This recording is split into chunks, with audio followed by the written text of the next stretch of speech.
बिस्मिल्लाहिर्रहमानिर्रहीम। अस्सलाम वालेकुम स्टूडेंट्स, मैं हूं अरशद अजीज, आपका फिजिक्स टीचर। आज हम डिस्कस करने जा रहे हैं लेक्चर नंबर 15 को। लेक्चर नंबर 15 बेस करेगा स्टेप स्कीम ऑफ स्टडीज के अकॉर्डिंगली यूनिट नंबर 4 की फर्स्ट डिवीजन पर। जी स्टूडेंट्स, जो टॉपिक्स आज हम पढ़ेंगे उसमें सबसे पहला पॉइंट है सिंपल हार्मोनिक मोशन। इसके बाद हम कुछ टर्म्स को डिफाइन करेंगे, जैसे है amplitude, frequency, angular frequency, phase difference and the time period. Then हम रिलेशनशिप बनाएंगे between the simple harmonic motion and the uniform circular motion. Next topic है सिंपल पेंडुलम का। Then conservation of energy in simple harmonic motion को discuss करेंगे। Free and forced oscillation का concept discuss करेंगे और last में हम रेजोनेंस और उसकी कुछ एप्लीकेशंस को डिस्कस कर रहे होंगे। ये स्टार्ट लेते हैं। हमारे पास है ऑसिलेशन। कौन सी मोशन ऑक्सीलेटरी मोशन होती है? That is a to and fro motion of a body about its mean position. अगर कोई भी बॉडी अपनी मीन पोजीशन के इर्द गिर्द to and fro, forward and backward move करना शुरू कर दे तो हम उसे कहते हैं कि ये हमारे पास कौन सी मोशन होगी? ऑक्सीलेटरी मोशन होगी। अब याद रखिएगा, हमारे पास इस मीन पोजीशन को एक और नाम भी बोला जाता है, that is also said to be the equilibrium position. For example हमारे पास सिंपल पेंडुलम की, जैसे सिंपल पेंडुलम को अगर हम इसकी मीन या इक्विलिब्रियम पोजीशन से डिस्प्लेस करके किसी भी एक्सट्रीम पोजीशन पर ले जाएं तो ऑब्वियसली जैसे ही हम इसे यहां से डिस्प्लेस करेंगे ये सिंपल पेंडुलम क्या करना शुरू कर देगा? ऑक्सीलेट करना शुरू कर देगा अपनी मीन पोजीशन के इर्द गिर्द। That's why that type of motion is known as oscillatory motion. इसी में हमारे पास एक एग्जांपल आ सकती है, that is a mass attach with the spring. और ये स्प्रिंग हॉरिजॉन्टल भी हो सकता है, आप इसे वर्टिकली भी हैंग कर सकते हो। देखिए ना, मैं अगर इस पर अप्लाइड फोर्स लगाकर इसे इस साइड पर खींच दूं, ये मेरी अप्लाइड या एक्सटर्नल फोर्स है, तो ऑटोमेटिकली ये वाला जो पार्टिकल है ये डिस्प्लेस हो जाएगा। कहां पर चला जाएगा? अपनी एक्सट्रीम पोजीशन पर चला जाएगा। वन ऑफ द एक्सट्रीम है, ये इसकी मीन पोजीशन थी। जैसे ही मैं यहां पर अप्लाइड फोर्स लगाना बंद करूंगा, ये पार्टिकल दोबारा किस साइड पर मूव कर रहा होगा? अपनी मीन पोजीशन की साइड पर। क्यों? इसकी वजह है रिस्टोरिंग फोर्स। तो याद रखने वाला पॉइंट हुआ, ऑक्सीलेटरी मोशन के अंदर जब भी एक पार्टिकल एक्सट्रीम से टुवर्ड्स मीन जा रहा होगा तो उसकी वजह क्या होगी? Restoring force. अच्छा, क्या अब ये जाकर अपनी मीन पोजीशन पर रुक जाएगा? कतई नहीं। अपने इनर्शिया की वजह से ये अपनी मीन पोजीशन से किस साइड पर मूव करता जाएगा? दूसरी एक्सट्रीम की साइड पर। इसकी वजह क्या थी? Inertia.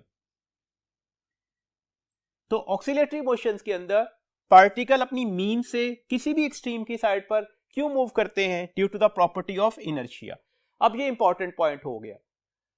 Oscillatory motion under the influence of two forces होती हैं। Number one is the restoring force और number second is the inertia. अगर ये दोनों चीजें मौजूद होंगी तो आप ऑक्सीलेशन को डिस्कस कर सकते हैं। अब कुछ और कॉन्सेप्ट्स को डिस्कस करते हैं जी। देखें, हमारे पास इस वक्त जो लॉ यूज कर रहे हैं वो हुक्स लॉ है। हुक्स लॉ क्या है? The applied force is directly proportional to the displacement. But keep in mind, हम ये applied force within the elastic limit लगा रहे होते हैं। This means that applied force या एक्सटर्नल फोर्स किसके बराबर आ जाएगी? के एक्स के, वेयर के इज अ प्रोपोर्शनलिटी कांस्टेंट और हम इसे स्प्रिंग कांस्टेंट कहते हैं। आप स्प्रिंग कांस्टेंट को एफ ओवर एक्स लिख सकते हो। आपको नजर आया इसके यूनिट्स क्या हो जाएंगे? That is the newton per metre. ये यूनिट जो है वो same as the surface tension है। ये याद रखना है एमसीक्यूज के लिए पॉइंट कि स्प्रिंग कांस्टेंट के यूनिट्स किस जैसे होते हैं? तो same as the surface tension. अच्छा जी, अप्लाइड फोर्स और रिस्टोरिंग फोर्स जो होती हैं वो आपस में इक्वल होंगी, लेकिन डायरेक्शन में क्या होंगी? अपोजिट होंगी, जैसे अभी हमने लास्ट केस में डिस्कस भी किया। That's why restoring force is equal and opposite to the external force. Second law of motion के अकॉर्डिंगली मैं इसे एम ए लिख सकता हूं और एक्सटर्नल फोर्स की अगर हम वैल्यूज लगा दें तो ये के एक्स आ गई। तो एम ए किसके बराबर आ गया? माइनस के एक्स के। दिस मीन्स दैट ए किसके इक्वल आ जाएगा? माइनस के ओवर एम एक्स। के भी कांस्टेंट, एम भी कांस्टेंट, तो डेट्स है कांस्टेंट को खत्म कर दे तो हमारे पास रिलेशन आ गया A is directly proportional to minus X. अब हमारे पास इसमें दो प्रॉपर्टीज बन रही हैं। नंबर वन, ये acceleration directly proportional to the displacement है, मतलब इस वाइब्रेटरी पार्टिकल का अपनी मीन पोजीशन से डिस्प्लेसमेंट जितना ज्यादा होगा उसका एक्सेलेरेशन भी उतना ही ज्यादा होगा। नंबर सेकंड, नेगेटिव का साइन बता रहा है कि acceleration always towards the mean position होता है।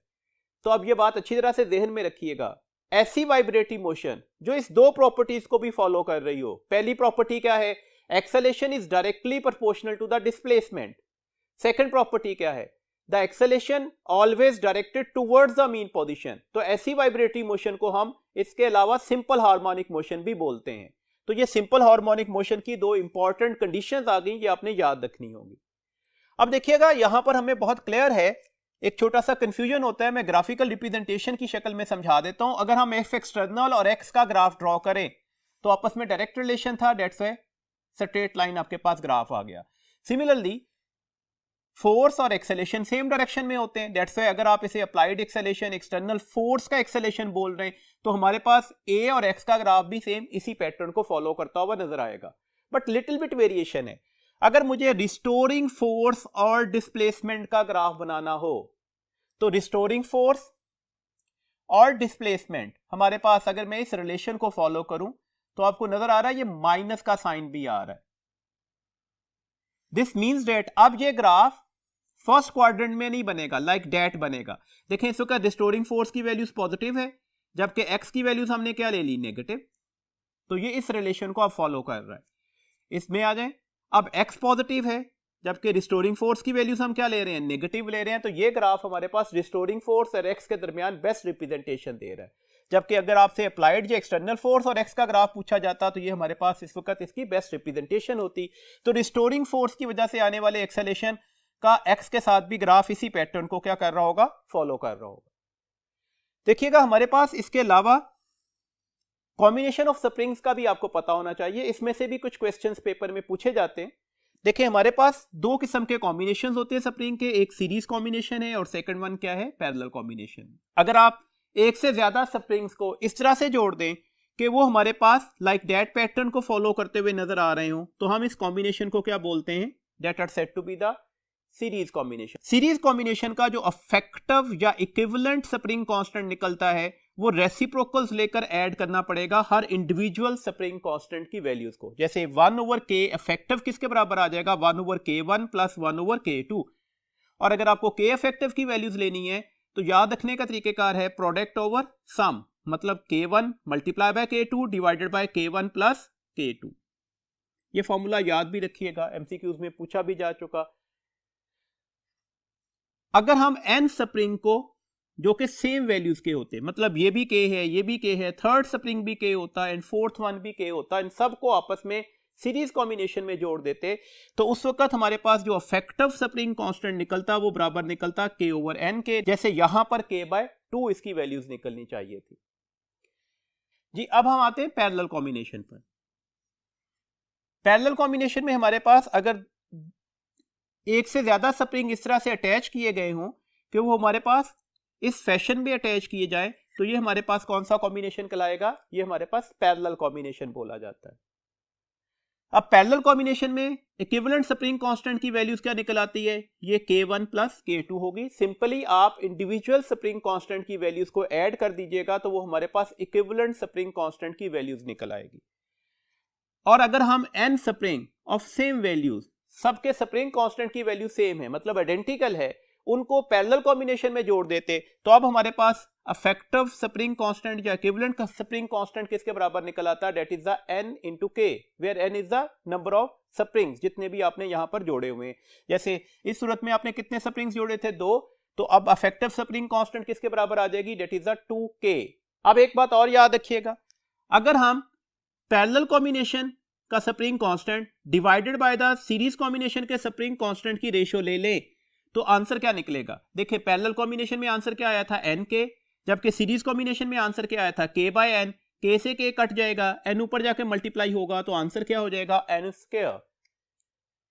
तो पैरेलल कॉम्बिनेशन का spring constant divided by the series combination का स्प्रिंग कांस्टेंट, हमारे पास आंसर क्या आ रहा है, n²। लेकिन शर्त यह है कि ये सारे के सारे जो स्प्रिंग हैं वो किस में होने चाहिए, वो सेम वैल्यूज की स्प्रिंग कांस्टेंट में होने चाहिए जी। इसके बाद हम एक और कॉन्सेप्ट को डिस्कस कर रहे हैं। अगर हम स्प्रिंग को इस तरह से कट करें कि उसके n इक्वल पार्ट्स बन जाएं, तो अब हर एक स्मॉलेस्ट पार्ट का स्प्रिंग कांस्टेंट क्या होगा। देखें, लेट्स सपोज मेरे पास ये एक स्प्रिंग है जिसका स्प्रिंग कांस्टेंट k था।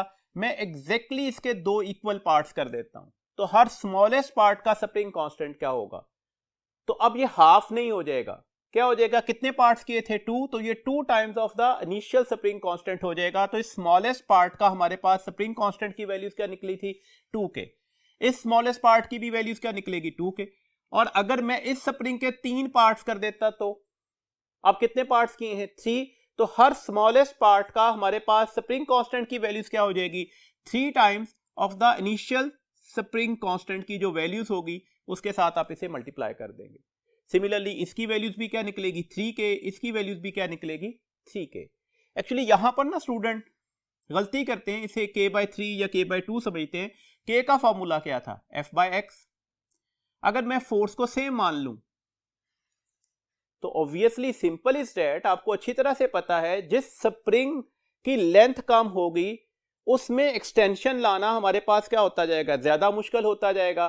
तो दैट्स व्हाई यहां पर हमारे पास ये वाली वैल्यूज जो है इसके साथ किस रिलेशन में निकलेगी, इनवर्स रिलेशन में। और मैंने अभी बोला लेंथ ऑफ द स्प्रिंग और एक्सटेंशन में कौन सा रिलेशन होता है, वो डायरेक्ट रिलेशन होता है।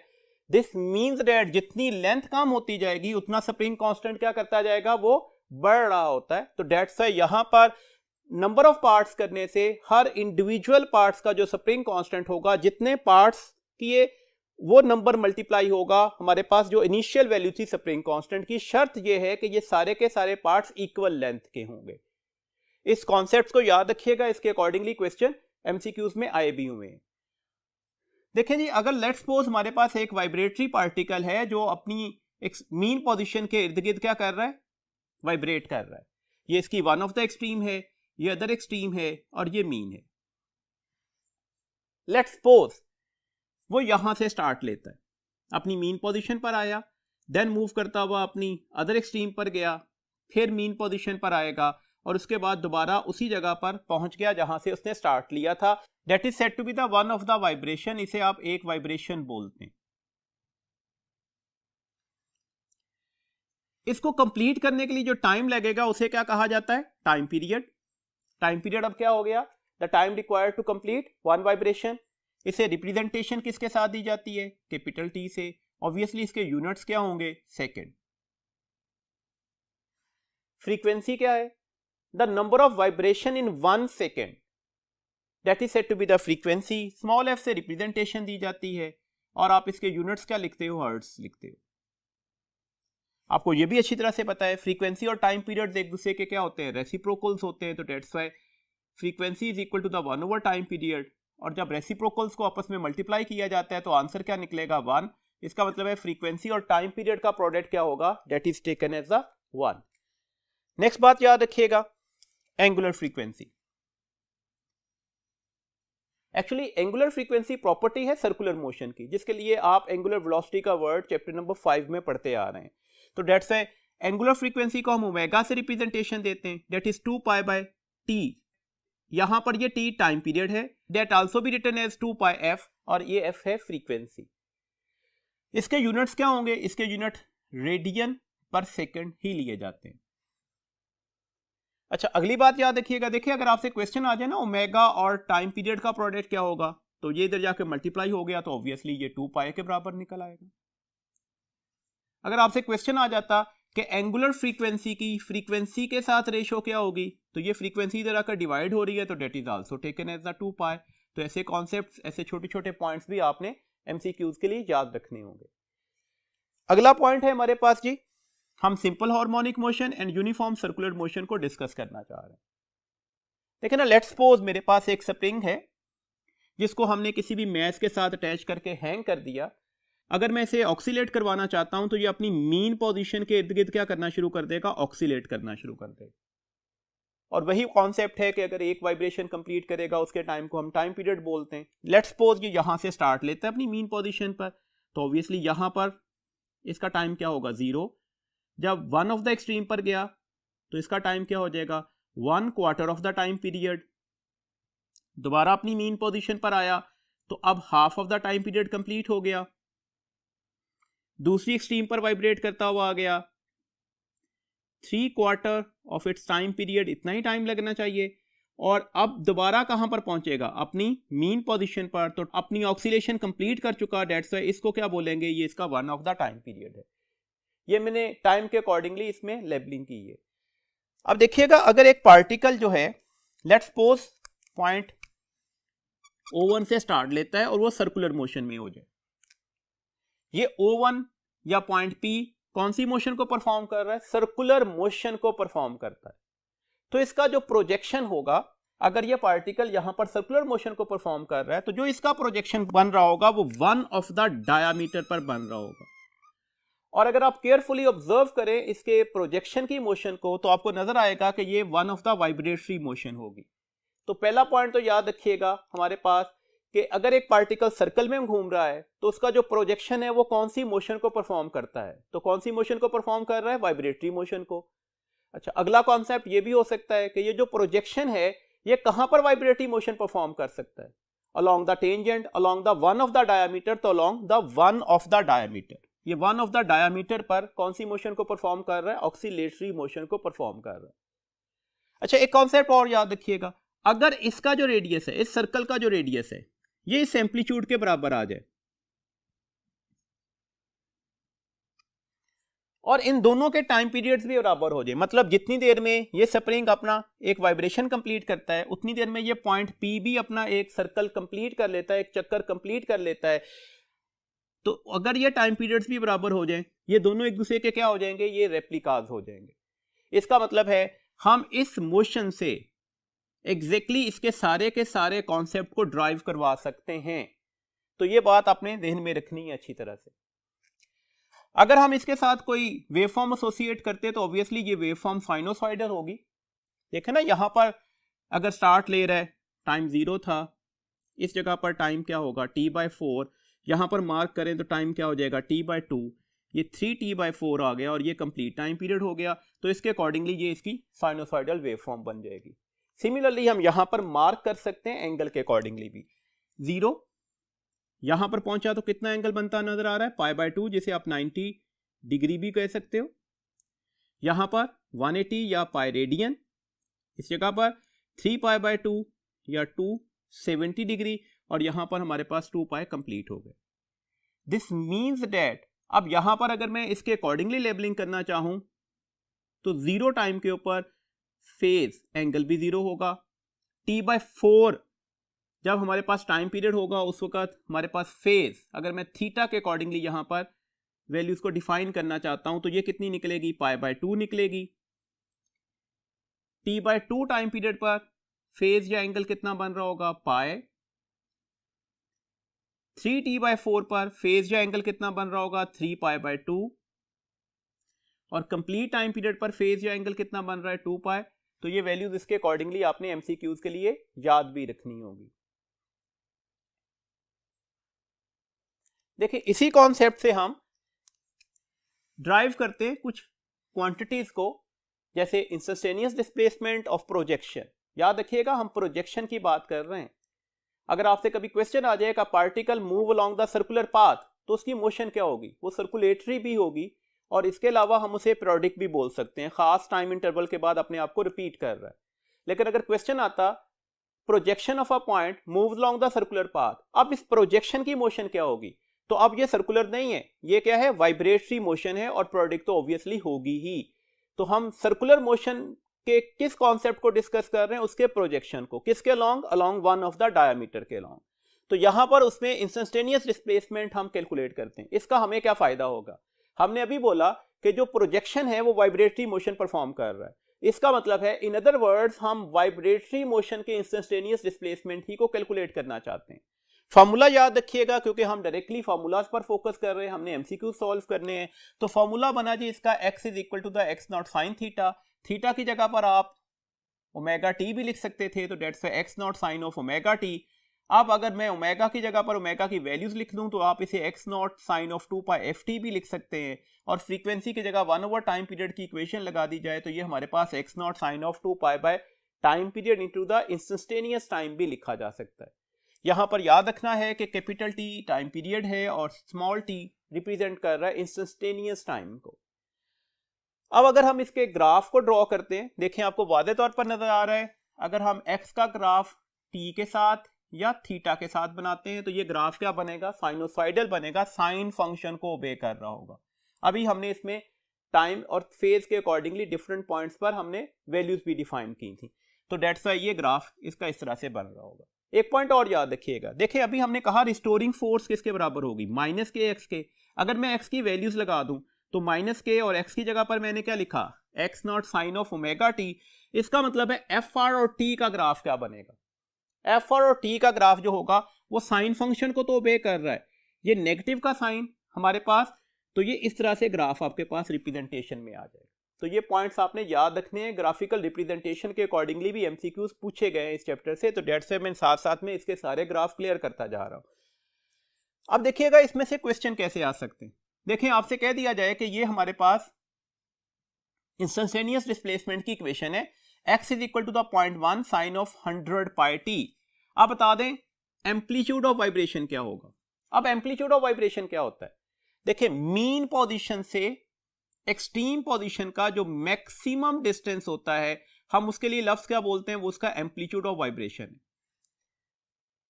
जबकि किसी भी पॉइंट तक का डिस्टेंस, ये मीन पोजीशन है, यहां से किसी भी पॉइंट तक का डिस्टेंस जो होगा वो इसका डिस्प्लेसमेंट लिया जाता है। डिस्प्लेसमेंट क्या है, the distance of a vibratory body at any time interval from its mean position.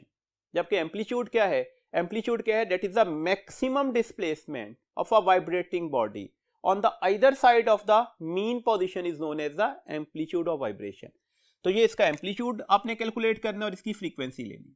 ऐसे किसी भी क्वेश्चन को सॉल्व करने का तरीकेकार ये होता है कि आप इस इक्वेशन को बेसिक इक्वेशन से कंपेयर करें। जैसे x is equal to the x not sine of, frequency measure करने चाह रहे हैं तो फ्रीक्वेंसी की टर्म में लिख देते, टाइम पीरियड लेना चाहते हैं तो हम इस इक्वेशन को टाइम पीरियड के टर्म में लिखते, ये वाला एक्सप्रेशन लिखते। अब देखें आपको वादे तौर पर नजर आ रहा है साइन के साथ जो मल्टीप्लाइंग फैक्टर होगा वही एम्पलीट्यूड होगा, तो इसका मतलब है इसका एम्पलीट्यूड कितना निकल आया, डेट इज 0.1 मीटर। फ्रीक्वेंसी कितनी होगी जी, 2 pi F T, that is equal to the 100 pi T. ये टी और पाई एक दूसरे से कैंसिल हो गए, फ्रीक्वेंसी कितनी निकल आई 100 और ये 2 इधर आकर डिवाइड होगा तो ये 50 हर्ट्ज निकल आई। अगर आप इसमें टाइम पीरियड लेना होता तो फ्रीक्वेंसी 1 ओवर टाइम पीरियड है, इसका मतलब है टाइम पीरियड 1 ओवर फ्रीक्वेंसी हो जाएगी, तो 1 ओवर 50 सेकंड्स आपके पास आंसर आ जाएगा। इस तरह से क्वेश्चन ये भी हो सकता था कि x नॉट, एम्पलीट्यूड की वैल्यू तो है 20 सेंटीमीटर, टाइम पीरियड जो था वो 2 सेकंड था। आप बता दें इसके इंस्टेंटेनियस डिस्प्लेसमेंट की कौन सी इक्वेशन ठीक है, A B C D 4 option ही आपने बतानी है कौन सी इक्वेशन इस डाटा को एग्जैक्टली रिप्रेजेंटेशन दे रही है। देखें x किसके बराबर आ जाएगा, दैट इज 20 साइन ऑफ, अब इक्वेशन ये लगी ना 2 pi by T into t, t की जगह पर हमने क्या लिखा 2 सेकंड, तो ये इससे कैंसिल हो गया, तो इक्वेशन क्या 20 साइन पाई टी हो जाएगी, कतन नहीं, ऐसा यूनिट्स यूज करने हैं ना।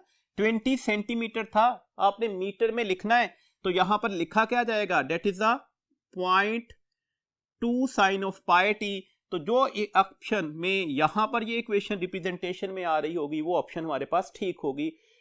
x किसके बराबर निकलेगा, 0.2 साइन ऑफ पाई टी के बराबर। अब देखिएगा एक क्वेश्चन भी डिस्कस कर लेते हैं, इसके अलावा क्वेश्चन क्या हो सकता है। आपसे एक क्वेश्चन पूछा जा रहा है कि एक पार्टिकल है वो मीन पोजीशन से अपनी एक्सट्रीम की साइड पर मूव कर रहा है, शर्त है मीन से एक्सट्रीम की साइड पर जा रहा है, एट व्हाट टाइम, आपने टाइम बताना है, it will reach at x is equal to the x not by 2। कहां पर पहुंचा है, वो x नॉट बाय 2 पर पहुंचा। अब देखें जनरली यहां पर स्टूडेंट्स के जहन में फौरी तौर पर ये कॉन्सेप्ट होता है जी मीन से एक्सट्रीम तक जाते हुए टाइम लगा होगा t/4, इसके आधे डिस्टेंस तक जिसे आप x नॉट बाय 2 बोलेंगे इसके लिए टाइम लगना चाहिए, इसका भी आधा t/8, तो गलत हो गया, ऐसा कतन नहीं है। हमें कैलकुलेशंस करनी है according to the equation. Equation क्या थी हमारे पास, x is equal to the x not sine of theta. Condition लगा दें, x किसके बराबर है, x नॉट बाय 2 के x not sine of theta. x naught से कट गया, साइन इधर आकर इनवर्स में कन्वर्ट हो जाएगा, साइन इनवर्स, ये 1/2 बचा था, तो यहां पर हमारे पास थीटा आ गया। कैलकुलेट क्या करना चाह रहे थे, टाइम। इस थीटा को हम लिख सकते हैं that is 2 pi by T into t. S theta किसके बराबर होता है जी, ओमेगा टी के, और ओमेगा को क्या लिखा जाता है, 2 pi by capital T into T. तो मैंने यहां पर थीटा की वैल्यूज को रिप्लेसमेंट के तौर पर दे दिया। साइन इनवर्स 1/2 किसके बराबर होता है, that is 30 degree, 2 pi by T into t. मैं इसे पाई की टर्म में लिख सकता हूं, ये डिग्री है ना, रेडियन में लिख लेते हैं। तो 30 डिग्री को हम रेडियन में कैसे लिख सकते हैं, that is a pi by 6। तो ये 2 pi by T into T आ गया, पाई से पाई कैंसिल हो गया। अब हमने ये टाइम कैलकुलेट करना था, ये टी इधर जाकर क्या हो जाएगा, मल्टीप्लाई हो गया, और ये 2 इधर आकर डिवाइड हो गया। तो आंसर हमारे पास क्या निकल आया, जो भी टाइम पीरियड होगा उसका 1/12 part, not the 1/8 part. Time period अगर गिवन होता तो हम उसे 12 से डिवाइड करके ये टाइम बता सकते थे। ये कॉन्सेप्ट याद रखिएगा, इसमें अक्सर स्टूडेंट गलती करते हैं, सिंपल हाफ करके अपना आंसर दे देते हैं। एक बात और याद रखिएगा, इसमें कीवर्ड था particle move from its mean towards the extreme position. अगर इसी में क्वेश्चन होता एक्सट्रीम से टूवर्ड्स मीन आ रहा है, क्वेश्चन ये था कि वो अपनी एक्सट्रीम पोजीशन से मूव करता हुआ टूवर्ड्स मीन आ रहा है। अब बता दें कितने टाइम में वो रीच करेगा x नॉट बाय 2 पर। तो अब जो इक्वेशन यूज होती ना, वो x is equal to the x naught cos of omega t के साथ आप इसे फाइंड आउट करते। इसकी वजह क्या है, इसकी वजह हम फेज जब पढ़ेंगे ना तो वहां पर ये बात खुद ही क्लियर हो जाएगी। लेकिन ये याद रखिएगा, अगर मीन से टूवर्ड्स एक्सट्रीम जा रहा हो तो इक्वेशन ये यूज होनी है, और अगर एक्सट्रीम से टूवर्ड्स मीन आ रहा है तो फिर इक्वेशन हमारे पास ये वाली यूज होगी। इस कॉन्सेप्ट को अच्छी तरह से अपने जहन में रखना होगा जी। नेक्स्ट हम पढ़ेंगे इंस्टेंटेनियस वेलोसिटी के रिलेशंस को। देखें, इंस्टेंटेनियस वेलोसिटी किसकी ले रहे हैं, किसी भी ऑक्सीलेटरी मोशन के लिए, और यहां पर हम जो डिस्कस करेंगे ऑब्वियसली वो हमें हेल्प आउट करेगा प्रोजेक्शन वाला केस ही। जो फॉर्मूला हमारे पास है वो है जी v is equal to the x naught omega cos of omega t. अगर हम यहां पर कॉज ऑफ थीटा की वैल्यूज लगा देते तो हमारे पास ये relation omega into x not square minus x square, और यहां पर हम अंडर रूट भी लेंगे। देखिएगा, एक बात ध्यान में रखिएगा, हम यहां पर कुछ बातें डिफाइन करते हैं। लेट्स सपोज x 0 है। x 0 का मतलब है पार्टिकल मूव करता हुआ कहां पर पहुंच गया, अपनी मीन पोजीशन पर। अगर ये अपनी मीन पोजीशन पर है, मैं यहां पर x 0 लगा दूं तो ये फैक्टर तो हो गया 0। तो हमारे पास v की वैल्यूज क्या निकलेगी, omega x not square under root, और स्क्वायर से स्क्वायर रूट कट जाएगा तो आंसर निकलेगा x नॉट ओमेगा।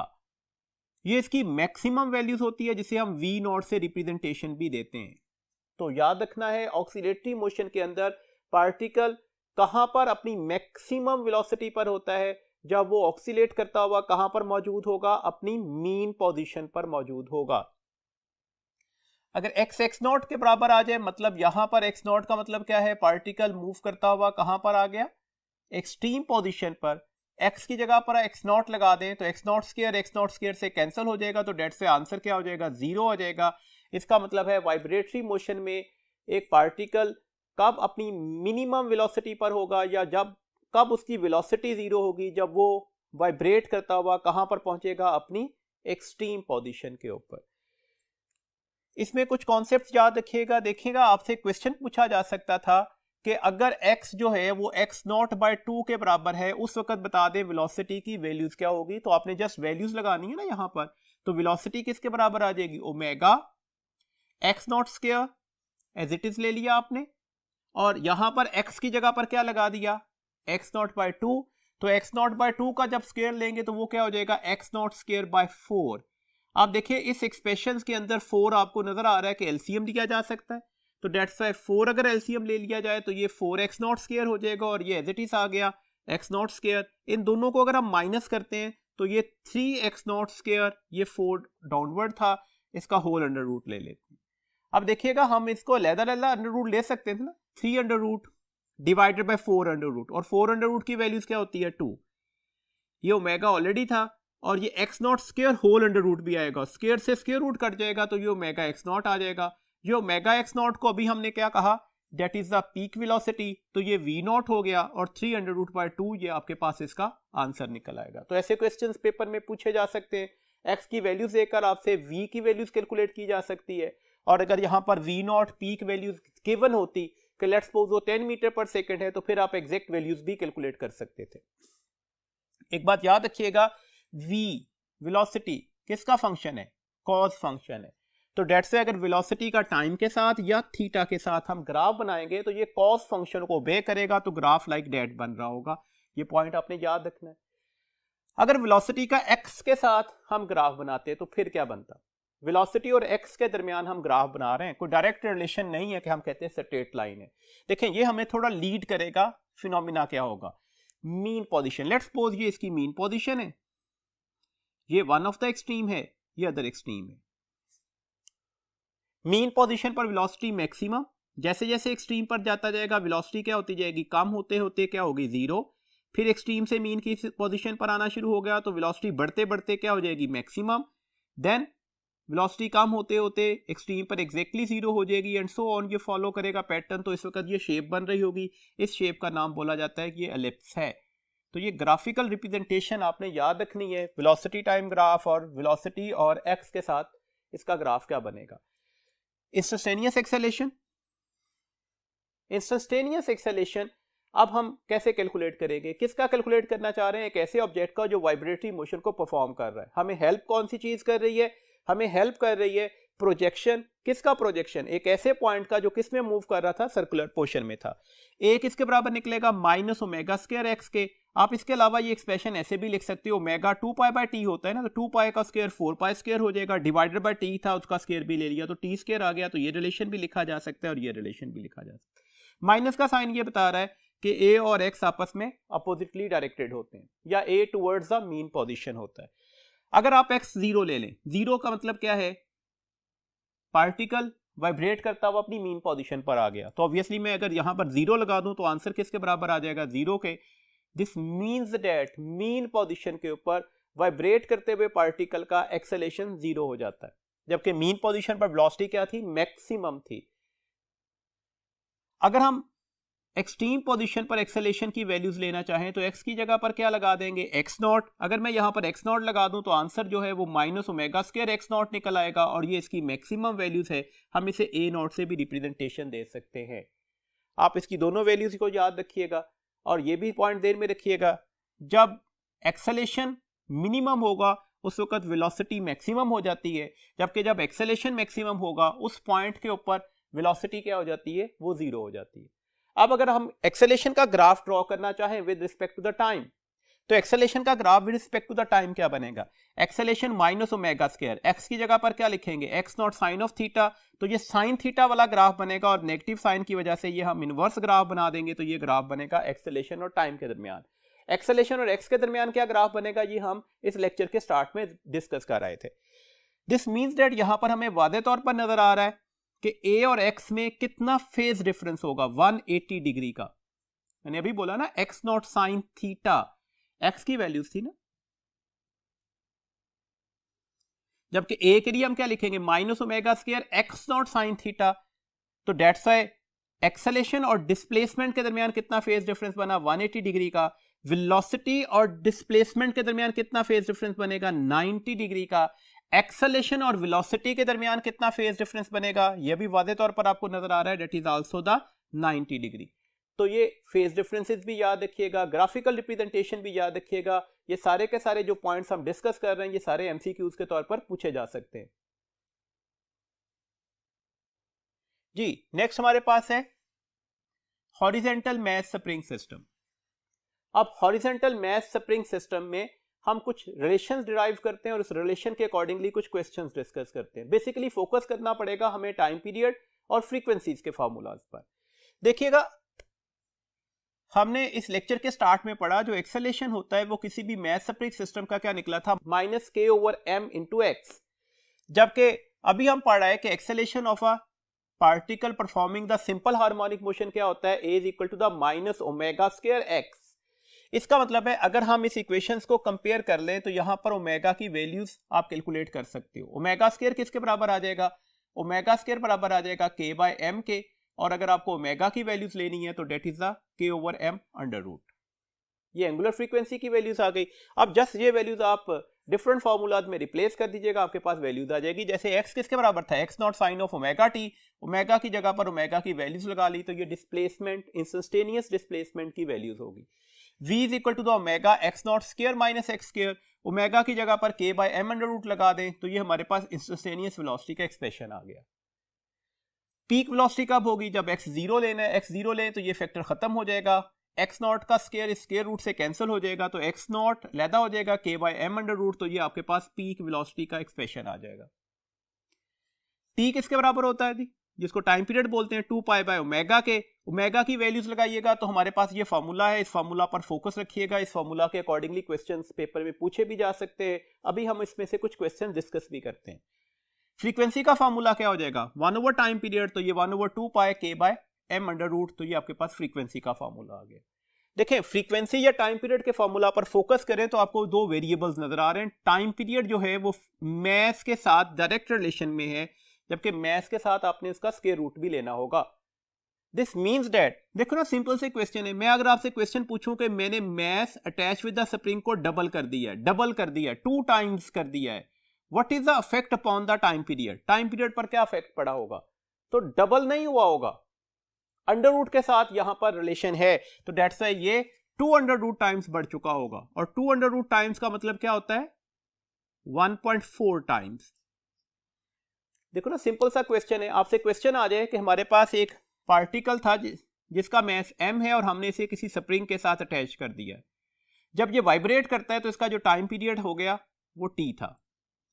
आपसे क्वेश्चन पूछा जा रहा है कि अगर हम इसे टाइम पीरियड को डबल करना चाह रहे हैं, अगर टाइम पीरियड को डबल करना चाह रहे हैं तो अब आप बताएं कि मैथ्स की वैल्यूज को कितना बढ़ाना पड़ेगा। तो मैथ्स कितना लेना पड़ेगा, 4 times of its initial maths लेना पड़ेगा। ये 4 टाइम्स करेंगे तो ये 400 रूट टाइम्स बढ़ेगा ना, जिसे आप 2 टाइम्स बोलते हैं। तो डेट्स ऐसे एक सिंपल से क्वेश्चंस आपसे पेपर में पूछे जा सकते हैं। कॉम्बिनेशंस के क्वेश्चन आ सकते हैं, स्प्रिंग को कट करके क्वेश्चंस पूछे जा सकते हैं। जैसे क्वेश्चन है एक कि हमारे पास एक स्प्रिंग है जिसका स्प्रिंग कांस्टेंट k है, उसको m मैस के साथ अटैच कर दिया और ये जब वाइब्रेट करता है तो इसका जो टाइम पीरियड है वो t है। हम इसको एग्जैक्टली 3 इक्वल पार्ट्स में कट कर देते हैं। इसके 1 2 3 पार्ट्स बनाए और ये इक्वल लेंथ के थे, और अगर इसमें से किसी एक पार्ट को सेम मैस के साथ अटैच कर दें तो अब टाइम पीरियड क्या होगा। अब देखें अब वेरिएशन किस में आ रही है, अब वेरिएशन आ रही है k के अंदर। अब आपने स्प्रिंग कांस्टेंट की वेरिएशन से टाइम पीरियड कैलकुलेट करना होगा। देखिए सिंपल इज दैट, हमने अभी डिस्कस किया कि जब भी हम स्प्रिंग को कट करते हैं, जितने पार्ट्स में कट करते हैं वो नंबर गिने, कितने हैं जी 3। तो अब हमारे पास हर स्मॉलेस्ट पार्ट का स्प्रिंग कांस्टेंट क्या हो जाएगा, 3 times of the initial spring constant. इसकी वैल्यूज भी क्या होगी 3k, इसकी वैल्यूज भी क्या होगी 3k, तो ये 3k के साथ अटैच्ड हो गया ना। अब t डैश की वैल्यूज क्या हो जाएगी, दैट इज टाइम पीरियड का फॉर्मूला तो यही था ना, 2 पाई। क्या मैथ चेंज हुआ, कतन नहीं, बिल्कुल सेम रहा। साथ में आपके पास k की वैल्यूज चेंज हो गई ना, तो k कितना निकला अब 3k, नया स्प्रिंग कांस्टेंट 3k हो गया था ना। दिस मींस दैट, क्या इस रिलेशन को मैं ऐसे लिख सकता हूं 1 ओवर 3 अंडर रूट, ये मैंने अलहदा निकाल दिया, और ये 2 pi m by k under root, इस फैक्टर्स को मैंने अलहदा लिख दिया, और ये 2 pi m over k under root, इसी का टाइम पीरियड निकलेगा ना, यही टाइम पीरियड होना चाहिए इसका। तो डेट्स वाई आपके पास नया टाइम पीरियड किसके बराबर आ गया, t, ये एग्जैक्टली इनिशियल वैल्यूज थी डिवाइडेड बाय 3 अंडर रूट। तो इस तरह से आप अपनी कैलकुलेशंस को कंप्लीट कर सकते हैं। अगर आपको ये पता होता है कि आप जब स्प्रिंग को कट करेंगे तो हर स्मॉलेस्ट पार्ट का स्प्रिंग कांस्टेंट की वैल्यूज क्या होगी, तो ये आसानी से कैलकुलेशन हो सकती है। देखें इसी में ना जो हमारे पास क्वेश्चंस है ना, वो कॉम्बिनेशंस के अकॉर्डिंगली भी पूछे जा सकते हैं। जैसे यही क्वेश्चन है हमारे पास कि हमारे पास एक स्प्रिंग है जिसका स्प्रिंग कांस्टेंट k है, उसका टाइम पीरियड कैपिटल T है, अगर हम उसको मैस m के साथ अटैच करके वाइब्रेट कर दे तो। अब आपसे क्वेश्चन ये है कि हमने इसके 3 पार्ट्स किए और तीनों पार्ट्स की लेंथ क्या थी, सेम, और इन तीनों पार्ट्स को हमने पैरेलल कॉम्बिनेशन में अटैच कर दिया और साथ में हमने सेम मैस अटैच किया है। अब बताएं अब स्प्रिंग कांस्टेंट की वैल्यूज क्या होगी। तो अब स्प्रिंग कांस्टेंट की वैल्यूज क्या होगी? देखिए मैथ में तो फर्क नहीं पड़ा, फर्क किस में पड़ा है? स्प्रिंग कांस्टेंट की वैल्यूज पर। देखे ना, इसका स्प्रिंग कांस्टेंट क्या था? 3k, इसकी वैल्यूज क्या थी? 3k, इसकी वैल्यूज क्या थी? 3k। कौन सा कॉम्बिनेशन लगा हुआ है? कॉम्बिनेशन लगा हुआ है हमारे पास पैरेलल। तो पैरेलल कॉम्बिनेशन में स्प्रिंग कांस्टेंट जो इक्विवेलेंट होता है वो किसके बराबर निकलता है? जितने पार्ट्स किए, कितने पार्ट्स किए थे? 3 मल्टीप्लाई बाय, हमने इंडिविजुअल स्प्रिंग के स्प्रिंग कांस्टेंट से इसे मल्टीप्लाई करना होगा, तो डेट्स व्हाई ये 3 इंटू 3k, आंसर कितना निकल आएगा? 9k। दिस मीन्स दैट अब हमारे पास नया टाइम पीरियड क्या हो जाएगा? That is the 2 pi m over 9k under root. तो इसके अकॉर्डिंगली हमारे पास इसे लिखा जा सकता है 1 ओवर 9 अंडर रूट, और ये 2 pi m by k under root. मैंने इस 9 को लैदा कर दिया, ये 2 pi m by k under root already हमारे पास इंडिविजुअल वैल्यूज थी, तो डेट्स व्हाई t प्राइम किसके बराबर आ जाएगा? t bye 3k। 3 क्यों लिखा? 9 अंडर रूट किसके बराबर होता है? वो 3 के बराबर होता है, तो आप इस तरह से इसकी कैलकुलेशंस कर सकते हैं। तो ये कॉम्बिनेशंस, पार्ट्स बनाकर इन तमाम बातों को अपने ध्यान में रखिएगा और ये अप्लाई करके आपसे क्वेश्चन पूछे जा सकते हैं। देखिए अभी हमने डिस्कस किसको किया? वर्टिकल मैथ स्प्रिंग सिस्टम को। हमने फॉर्मूलाज किसके बनाए थे? हॉरिजॉन्टल मैथ स्प्रिंग सिस्टम के। तो वर्टिकल मैथ स्प्रिंग सिस्टम का एक फॉर्मूला भी बना लेते हैं। देखिए ना, वर्टिकल मैथ स्प्रिंग सिस्टम में k की वैल्यूज क्या होगी? Obviously f over x। लेकिन वर्टिकल मैथ स्प्रिंग सिस्टम है ना, तो डाउनवर्ड लगने वाली फोर्स कौन सी है?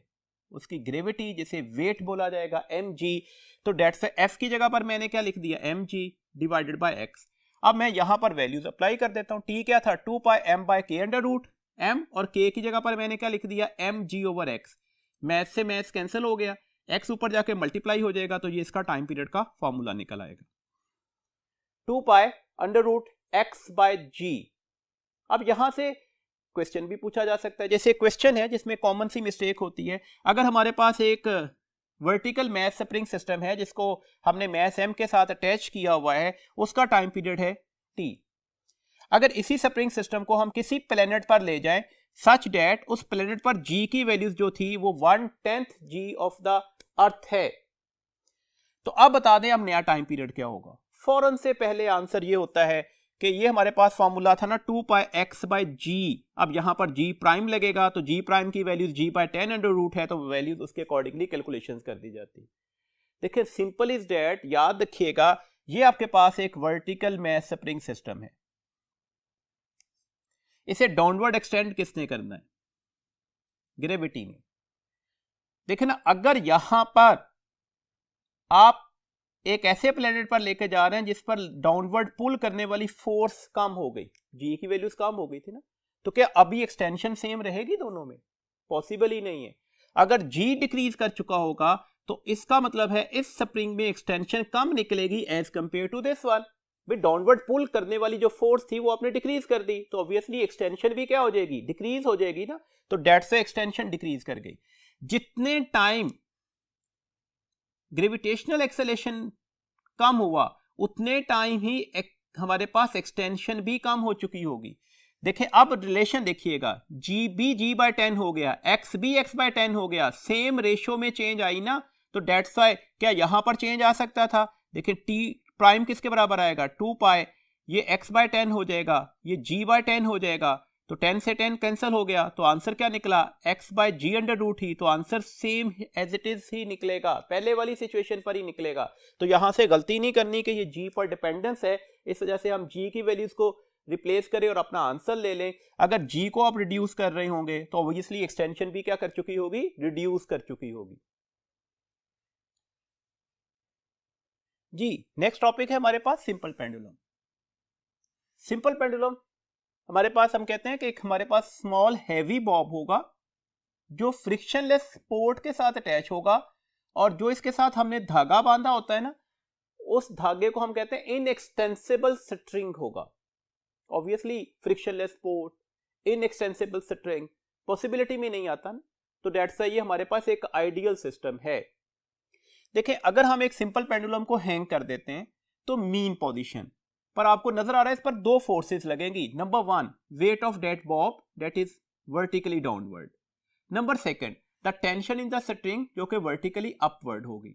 आपको यह भी वादे तौर पर नजर आ रहा है कि यहां पर W और T आपस में मैग्नीट्यूड में इक्वल निकलेंगे, मोशन कोई नहीं ना इस साइड पर, और डायरेक्शन में वादे तौर पर नजर आ रहा है कि ये आपस में क्या है, अपोजिट है, तो यहां पर लगने वाली नेट फोर्स किसके बराबर निकलेगी, 0। तो डेट्स व्हाई इस पोजीशन को मीन पोजीशन के अलावा इक्विलिब्रियम पोजीशन भी बोलते हैं, बिकॉज नेट फोर्स 0 हो गई ना। तो याद रखिएगा, आपसे कभी क्वेश्चन आ जाए कि सिंपल पेंडुलम की मीन पोजीशन पर लगने वाली कितनी फोर्सेस होती हैं, तो उस पर 2 फोर्सेस लग रही हैं, नंबर 1 इज वेट और number 2 is the tension in the string, both are equal and opposite. तो नेट फोर्स कितनी लग रही होगी, वो 0 लग रही होगी। अब आप इससे किसी भी एक्सट्रीम पर ले जाएं, अब इस पर कितनी फोर्सेस लगेगी, आपको नजर आ रहा है टेंशन इन द सेटिंग तो अवेलेबल है, ठीक है। लेट्स सपोज ये एंगल जो वर्टिकल लाइन के साथ है, मैंने याद रखिएगा बोला वर्टिकल लाइन के साथ एंगल थीटा है, ये इसका वेट है जो वर्टिकली डाउनवर्ड है, तो हमें कंपोनेंट्स बनाने होंगे। हम क्या करते हैं, वेट के कंपोनेंट्स बनाते हैं, हम टेंशन वाली लाइन को या सेटिंग को एक्सटेंड करते हैं, वेट के हेड से परपेंडिकुलर ड्रॉप करते हैं ऑन दिस लाइन, तो ये आपके पास वेट का एक कंपोनेंट बन गया और ये वेट का दूसरा कंपोनेंट आपको बनता हुआ नजर आ रहा है। अगर ये एंगल थीटा है तो ऑब्वियसली ये एंगल भी क्या होगा, थीटा ही होगा। थीटा के सामने वाला जो साइड होती है ना, वो साइन कंपोनेंट होती है, तो डेट्स ये तो आ गई mg साइन थीटा और ये कंपोनेंट हो गया mg cos थीटा। तो एक्सट्रीम पोजीशन पर सिंपल पेंडुलम पर कितनी फोर्सेस लग रही होती हैं, 3। नंबर 1 टेंशन, नंबर 2 mg cos थीटा, और आपको नजर आ रहा है both are equal and opposite, so एक दूसरे को कैंसिल कर देंगी, और नंबर 3 इज mg sin थीटा।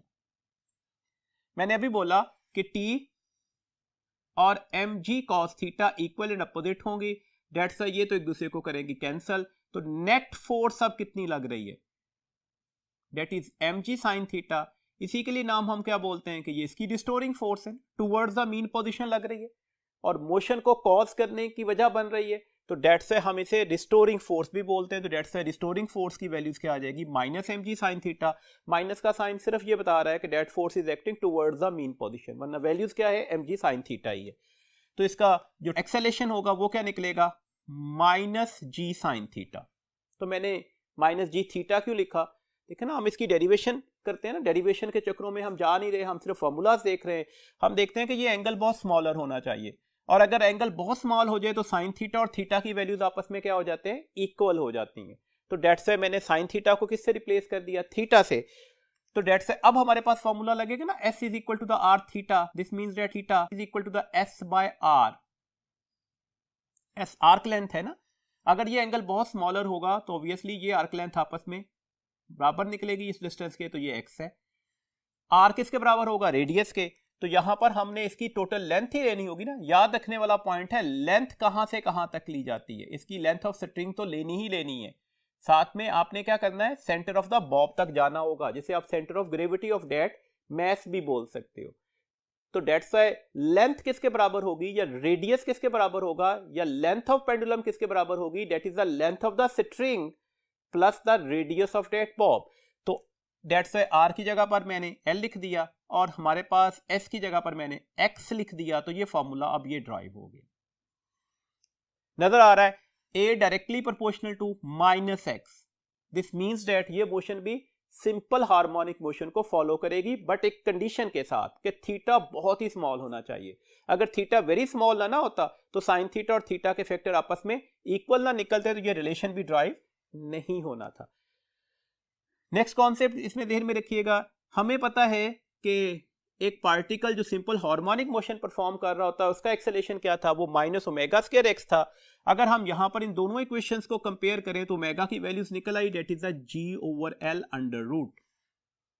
तो इस सिंपल पेंडुलम में एंगुलर फ्रीक्वेंसी की वैल्यूज क्या है, under root G over L.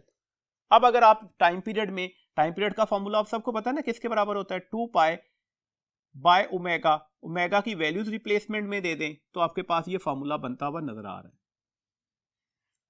Once again clear कर दूं, लेंथ का मतलब क्या होगा, length of string plus the radius of the Bob. क्यों, क्योंकि हम यहां पर कहां तक लेंथ लेंगे, सेंटर ऑफ ग्रेविटी तक, जिसे आप सेंटर ऑफ मैस भी बोल सकते हो। ये इंपॉर्टेंट पॉइंट है, ध्यान में रखिएगा, इसके अकॉर्डिंगली कुछ क्वेश्चंस भी डिस्कस करते हैं। आपको नजर आ रहा है टाइम पीरियड दो फैक्टर्स पर डिपेंड कर रहा है। Number 1, time period directly proportional है लेंथ अंडर रूट के।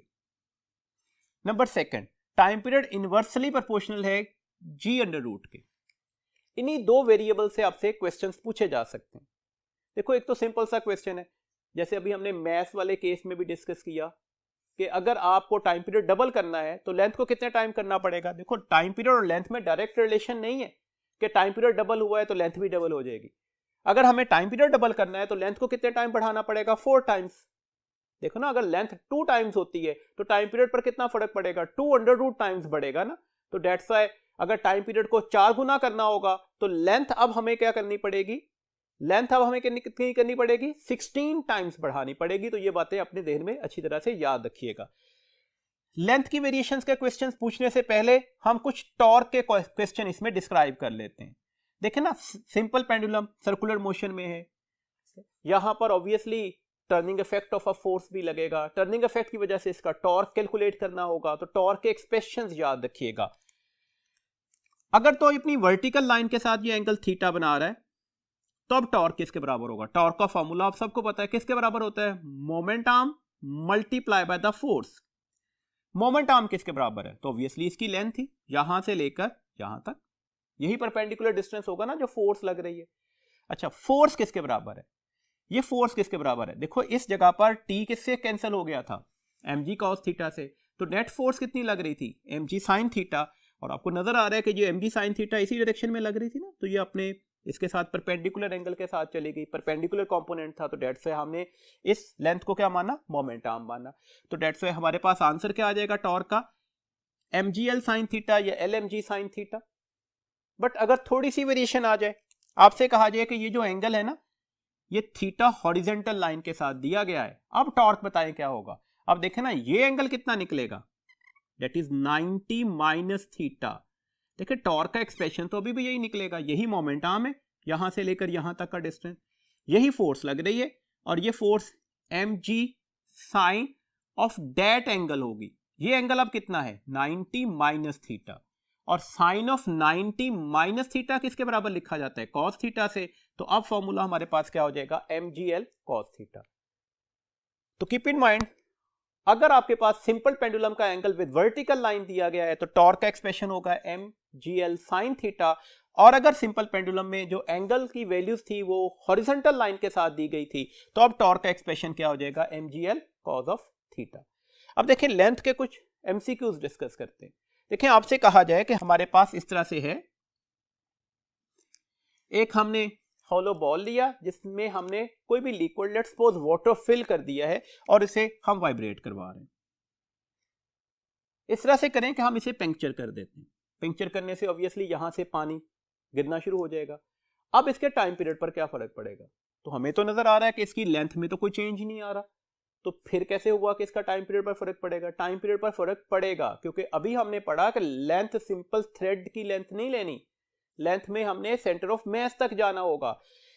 अगर आप इसे पंक्चर कर देते हैं तो यहां से पानी ड्रॉप आउट होना शुरू हो गया, इसका मतलब है इसमें पानी का लेवल डिक्रीज करना शुरू हो गया, ऊपर वाली जगह खाली हो गई। अब सबको यह भी पता है अच्छी तरह से कि जो सेंटर ऑफ मास है ना, वो हैवियर ऑब्जेक्ट की साइड पर शिफ्ट हो जाता है। इसका मतलब है पहले तो इसका सेंटर ऑफ मास एग्जैक्टली इसके सेंटर पर होगा ना, अब इसका सेंटर ऑफ मास इसके सेंटर से डाउनवर्ड शिफ्ट हो चुका होगा। डाउनवर्ड शिफ्ट होने का मतलब है लेंथ पहले से क्या कर चुकी होगी, बढ़ चुकी होगी। पहले आपने यहां तक इसकी लेंथ ली थी, लेंथ बढ़ने का मतलब क्या हुआ, लेंथ बढ़ने का मतलब क्या हुआ, टाइम पीरियड इंक्रीज कर चुका होगा। अच्छा, जब ये कंप्लीट खाली हो जाएगा तो अब इसका सेंटर ऑफ मास कहां पर आ जाएगा, ऑब्वियसली एग्जैक्टली सेंटर पर, पहले वाली पोजीशन पर। इसका मतलब है कि पहले तो टाइम पीरियड बढ़ेगा क्योंकि लेंथ क्या करी थी, बढ़ गई थी। कुछ देर के बाद टाइम पीरियड फिर क्या करना शुरू हो जाएगा, डिक्रीज करना शुरू हो जाएगा। डिक्रीज करते करते दोबारा कहां पर आ जाएगा, अपनी ओरिजिनल पोजीशन पर वापस आ जाएगा। तो ये लेंथ की वेरिएशन का क्वेश्चन है। देखें मैं दोबारा क्लियर करता हूं कि जैसे ही यहां से पानी बाहर निकलना शुरू होगा पंक्चर्ड होने की वजह से, centre of mass downward shift होता जाएगा। वजह यह है कि centre of mass towards the heavier object होता है। सेंटर ऑफ मास के डाउनवर्ड जाने का मतलब क्या हुआ, अब लेंथ ऑफ द पेंडुलम बढ़ गया। लेंथ ऑफ द पेंडुलम बढ़ने का मतलब क्या हुआ, टाइम पीरियड बढ़ चुका होगा। और कुछ देर के बाद ये दोबारा लेंथ क्या करना शुरू हो जाएगी, डिक्रीज करना शुरू हो जाएगी। क्यों डिक्रीज करेगी, क्योंकि सेंटर ऑफ मास अब क्या करेगा, अब अपवर्ड शिफ्ट हो रहा होगा, और ये कम होते होते कितनी हो जाएगी, एग्जैक्टली ओरिजिनल वैल्यूज तक आ जाएगी। देखिए इसी तरह से एक क्वेश्चन है, आपसे एक क्वेश्चन पूछा जाए कि हमारे पास एक स्विंग है, स्विंग ऑब्वियसली सिंपल पेंडुलम की एग्जांपल है। इस स्विंग पर एक पर्सन बैठा हुआ है, इसका टाइम पीरियड है t। अगर यही स्टूडेंट इस स्विंग पर बैठने की बजाय इसी प्लेटफॉर्म पर खड़ा हो जाए तो टाइम पीरियड पर क्या फर्क पड़ेगा? देखें ये थ्रेड की जो लेंथ है ना, ये हमारे पास सिंपल पेंडुलम की लेंथ नहीं है। लेंथ कहां से कहां तक मेजर की जाएगी? हमने जहां पर इसे टाई किया हुआ है वहां से लेकर सेंटर ऑफ द मैस तक, तो ये एग्जैक्टली ये लेंथ निकल आई। अगर ये पर्सन खड़ा हो जाए तो ऑब्वियसली सेंटर ऑफ मैस कहां पर शिफ्ट हो गया? पहले से अपवर्ड चला गया। अगर सेंटर ऑफ मैस पहले से अपवर्ड चला गया तो आपको नजर आया लेंथ क्या कर गई? डिक्रीज कर गई। और अगर लेंथ डिक्रीज कर जाए तो टाइम पीरियड भी क्या करेगा? डिक्रीज कर जाएगा। तो टाइम पीरियड यहां पर क्या कर चुका होगा? डिक्रीज कर चुका होगा। तो ऐसे क्वेश्चंस में जरा ध्यान में रखिएगा कि हमारे पास सेंटर ऑफ मैस बहुत इंपॉर्टेंट फीचर के तौर पर आएगा। यहां से इस फॉर्मूला में यह भी बिल्कुल क्लियर है कि ये जो टाइम पीरियड है ये इस मैस ऑफ द बॉब पर डिपेंड नहीं कर रहा होता। दिस मींस दैट इसी में क्वेश्चन आ जाता कि स्विंग में एक पर्सन बैठा हुआ स्विंग ले रहा है, इसके साथ एक और इसके स्टूडेंट आके बैठ जाता है, तो अब टाइम पीरियड पर क्या फर्क पड़ेगा? मैथ पर डिपेंडेंस नहीं है, तो डेट्स वाई टाइम पीरियड पर कोई फर्क नहीं पड़ेगा। सेकंड वन पॉइंट यहां से क्लियर है कि time period amplitude of vibration पर भी डिपेंड नहीं कर रहा। इसका मतलब है अगर आप एम्पलीट्यूड ऑफ वाइब्रेशन को बढ़ा भी दें तो टाइम पीरियड पर फर्क नहीं पड़ता। देखें जी, अब हम वेरिएशन ऑफ जी के लिए ना इसके डिफरेंट केसेस को डिस्कस करते हैं। चैप्टर नंबर 5 सर्कुलर मोशन के टॉपिक में आपने रियल एंड अपेरेंट वेट का टॉपिक पढ़ा था। वहां पर आपने जो जी की वेरिएशन थी उसी को हम यहां पर भी अप्लाई कर देते हैं। देखिए लेट्स सपोज हम देखना चाह रहे हैं कि हमारे पास एक पेंडुलम है, वो हमने किसी लिफ्ट के अंदर क्या कर दिया है? बांध दिया है। लिफ्ट रेस्ट पर है या एक्सेलेरेशन उसका जीरो है, अपवर्ड या डाउनवर्ड मूव कर रही है लेकिन एक्सेलेरेशन जीरो के साथ। अब अगर हम उसको वाइब्रेट करवा दें तो अब बताएं टाइम पीरियड पर क्या फर्क पड़ेगा? आप सबको पता है चाहे रेस्ट पर हो चाहे एक्सेलेरेशन जीरो हो, अपवर्ड या डाउनवर्ड मूव करते हुए जी प्राइम की वैल्यूज पर कोई फर्क नहीं पड़ता। This means that time period क्या रहेगा? वही जो उसकी रेस्ट हालत वाला है, तो डेट्स वाई टाइम पीरियड पर कोई फर्क नहीं पड़ रहा होगा। लेकिन अब अगला केस डिस्कस करते हैं। ये लिफ्ट अपवर्ड जा रही थी with acceleration A, lift rest में थी, उसमें एक पेंडुलम बांधने के बाद हमने उसे क्या किया? वाइब्रेट किया, उसका टाइम पीरियड निकला कैपिटल टी। अब लिफ्ट अपवर्ड जा रही है विद सम एक्सेलेरेशन। अब बता दें टाइम पीरियड पर क्या फर्क पड़ेगा अगर उसे वाइब्रेट करवा देते तो?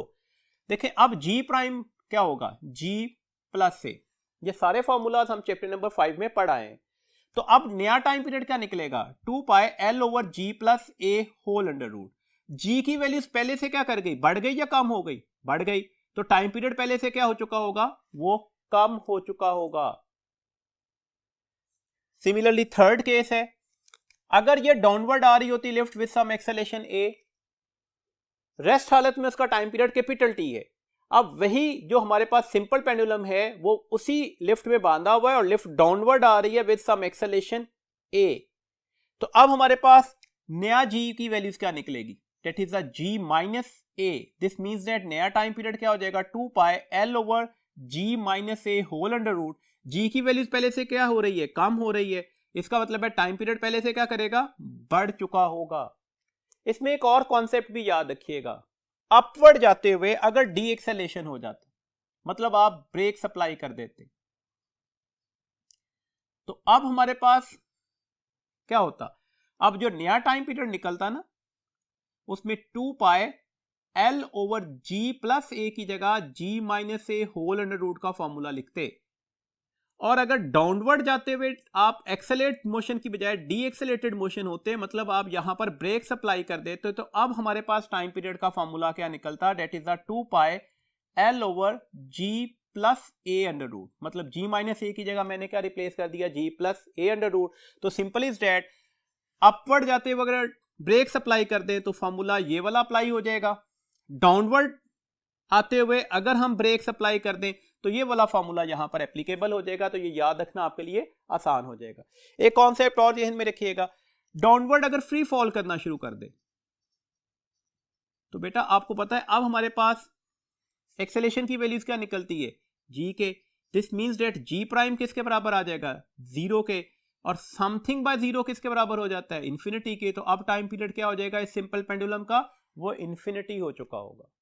तो ऐसे क्वेश्चन पेपर में पूछे जा सकते हैं। अच्छा, यही क्वेश्चन अगर ये होता कि हमने जो पेंडुलम है ना वो ट्रेन में फिक्स किया हुआ है, तो अब हमारे पास इसके टाइम पीरियड की वैल्यूज क्या होगी। देखिए मैंने वंस अगेन बार बार बोल रहा हूं, यहां पर जी की वैल्यूज में वेरिएशन है, हमने वही कैलकुलेट करना है। ये ट्रेन जा रही है साइड पर, तो ऑब्वियसली ट्रेन का एक्सेलेरेशन इसी डायरेक्शन में होगा। Acceleration due to gravity vertically downward होता है। अगर मैं इन दो वेक्टर्स को vector head to tail rule के अकॉर्डिंगली ऐड कर दूं तो ये इनका रिजल्टेंट निकल आया, यही कैलकुलेट करना था ना जी प्राइम। ये राइट एंगल ट्राइंगल है, तो जी प्राइम की वैल्यूज पाइथागोरस थ्योरम से ले लेंगे, तो जी प्राइम किसके बराबर हो जाएगा, बेस का स्क्वायर प्लस परपेंडिकुलर का स्क्वायर होल अंडर रूट, तो ये वैल्यूज इसकी निकल आएगी।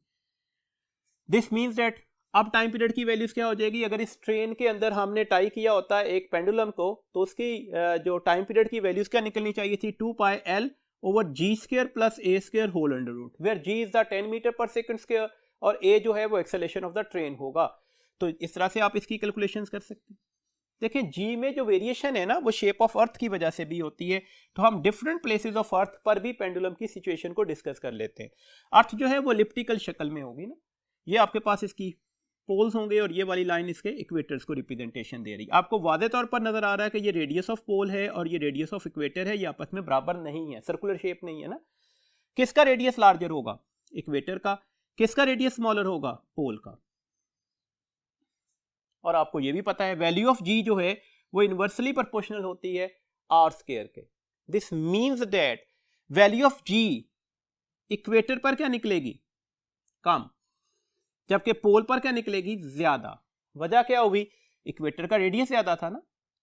और अगर वैल्यू ऑफ जी इक्वेटर पर कम निकल आई तो वहां पर time period as compare to the pole क्या हो जाएगा, उस सिंपल पेंडुलम का ज्यादा निकलेगा। तो ये कॉन्सेप्ट आपने याद रखना है। मतलब अगर आप सिंपल पेंडुलम को वाइब्रेट करते हुए इक्वेटर से टुवर्ड्स पोल लेकर जाएं तो उसके टाइम पीरियड पर क्या फर्क पड़ रहा होगा, तो क्या फर्क पड़ रहा होगा उसके टाइम पीरियड पर, उसका टाइम पीरियड ग्रेजुअली क्या होता जाएगा, कम होता जाएगा। Minimum values of time period कहां पर आएगी, सरफेस ऑफ अर्थ की बात की जा रही है तो पोल पर आएगी। और अगर सेंटर ऑफ अर्थ की बात की जाती, सेंटर ऑफ अर्थ पर तो वैल्यू ऑफ जी क्या हो जाती है, जीरो।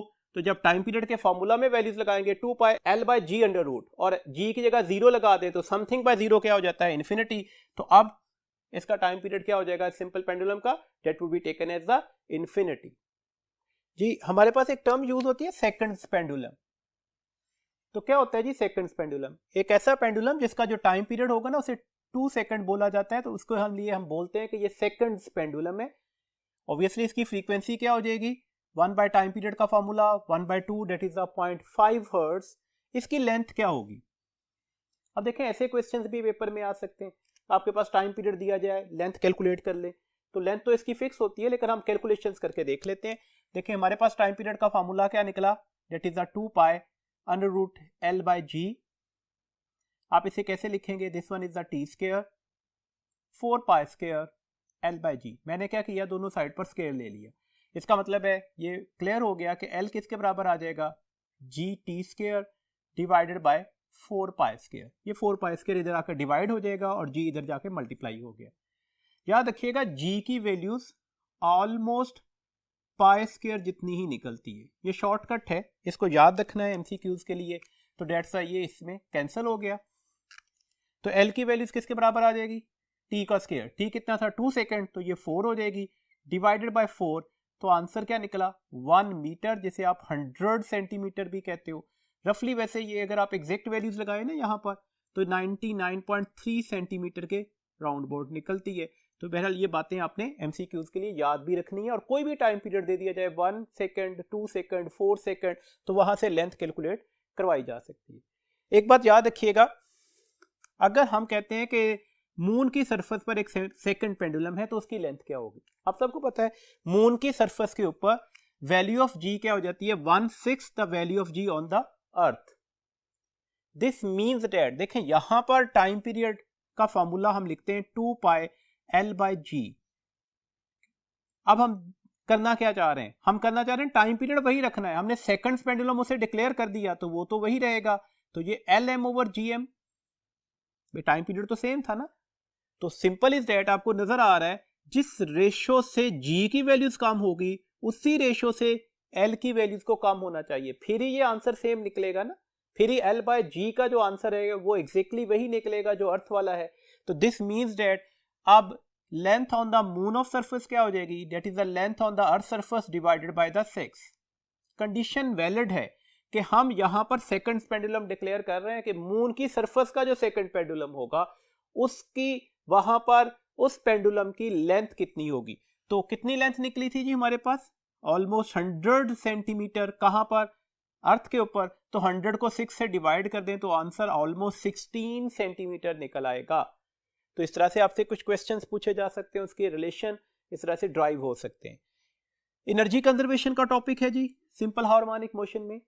एनर्जी कंजर्वेशन में सबसे पहली बात तो हम पोटेंशियल एनर्जी को डिस्कस करते हैं।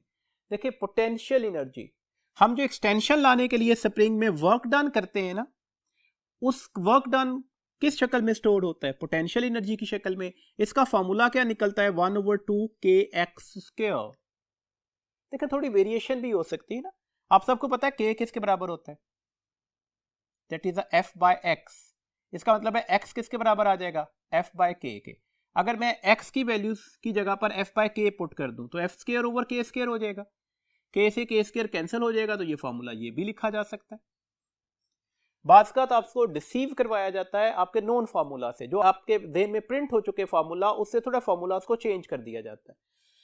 अब देखिए यहां पर एक लिटिल बिट वेरिएशन भी है।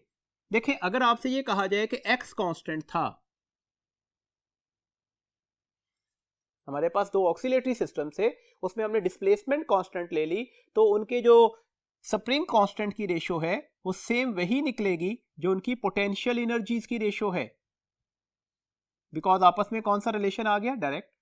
लेकिन अगर यही क्वेश्चन होता कि नहीं हमने फोर्स कांस्टेंट लगाई हुई है, दो ऑक्सीलेटरी सिस्टम है, दो mass attach with the spring है, एक का स्प्रिंग कांस्टेंट K1 है, दूसरे का K2 है। अब मैंने कंडीशन बदल दी ना, फोर्स कांस्टेंट है। अब बताएं पोटेंशियल एनर्जी की रेशो क्या होगी। तो अब पोटेंशियल एनर्जी की रेशो क्या निकलेगी, अब सिंपल K1/K2 नहीं निकलेगी। अब पोटेंशियल एनर्जी और K के दरमियान कौन सा रिलेशन है, इनवर्स रिलेशन है। तो डेट्स से आंसर क्या निकलेगा, K2/K1। तो डेट्स वाई कांस्टेंट पैरामीटर के साथ हमारे पास आंसर्स भी चेंज हो जाते हैं, उनको याद रखिएगा। देखिए एक सिंपल सा पैरामीटर है, अगर हम मीन पोजीशन पर चले जाएं x0, और अगर मैं यहां पर x0 लगा दूं तो ये सारा फैक्टर 0 हो जाएगा, तो पोटेंशियल एनर्जी अपनी मिनिमम वैल्यूज पर चली जाती है। अगर हम एक्सट्रीम पोजीशन पर चले जाएं x इज x0, अगर मैं यहां पर x0 लगा दूं तो आंसर हाफ के x0² हो जाएगा, और ये इसकी मैक्सिमम वैल्यूज है। तो पोटेंशियल एनर्जी मिनिमम या 0 कब होगी, मीन पोजीशन पर। पोटेंशियल एनर्जी मैक्सिमम कब होगी, अपनी एक्सट्रीम पोजीशन पर। काइनेटिक एनर्जी का एक्सप्रेशन हाफ mv² होता है, v² की वैल्यूज लगा दें तो ये एक्सप्रेशन लाइक दैट लिखा जाएगा, that is a half k into the x0² minus x²। याद रखने के लिए सिंपल ऐसे भी लिखा जा सकता है, half k x0² minus half k x²। इसको आपने याद रखना होगा, एक्सप्रेशन को फर्दर एमसीक्यूज में यूटिलाइज भी होना है। अब देखिए अगर मैं x0 लगा दूं, ये x0 हो गया, तो आंसर क्या निकल आया, हाफ के x0²। तो ऑब्वियसली ये मैक्सिमम आंसर हुआ। काइनेटिक एनर्जी का मैक्सिमम होगी जब ऑक्सीलेटरी पार्टिकल कहां पर होगा, अपनी मीन पोजीशन पर होगा। अच्छा, और अगर x0 लगा दें, एक्सट्रीम पोजीशन पर चले जाएं, तो x0² माइनस x0² क्या हो जाएगा, 0। तो आंसर क्या निकल आएगा, 0। तो काइनेटिक एनर्जी कब 0 हो जाएगी, जब एक वाइब्रेटरी पार्टिकल कहां पर होगा, अपनी एक्सट्रीम पोजीशन के ऊपर होगा। तो अब याद रखने वाला पॉइंट हुआ, पोटेंशियल एनर्जी कहां पर मैक्सिमम होती है, एक्सट्रीम पोजीशन पर। काइनेटिक एनर्जी कहां पर मैक्सिमम होती है, मीन पोजीशन पर। अब देखिए टोटल एनर्जी की अगर हम बात कर लें,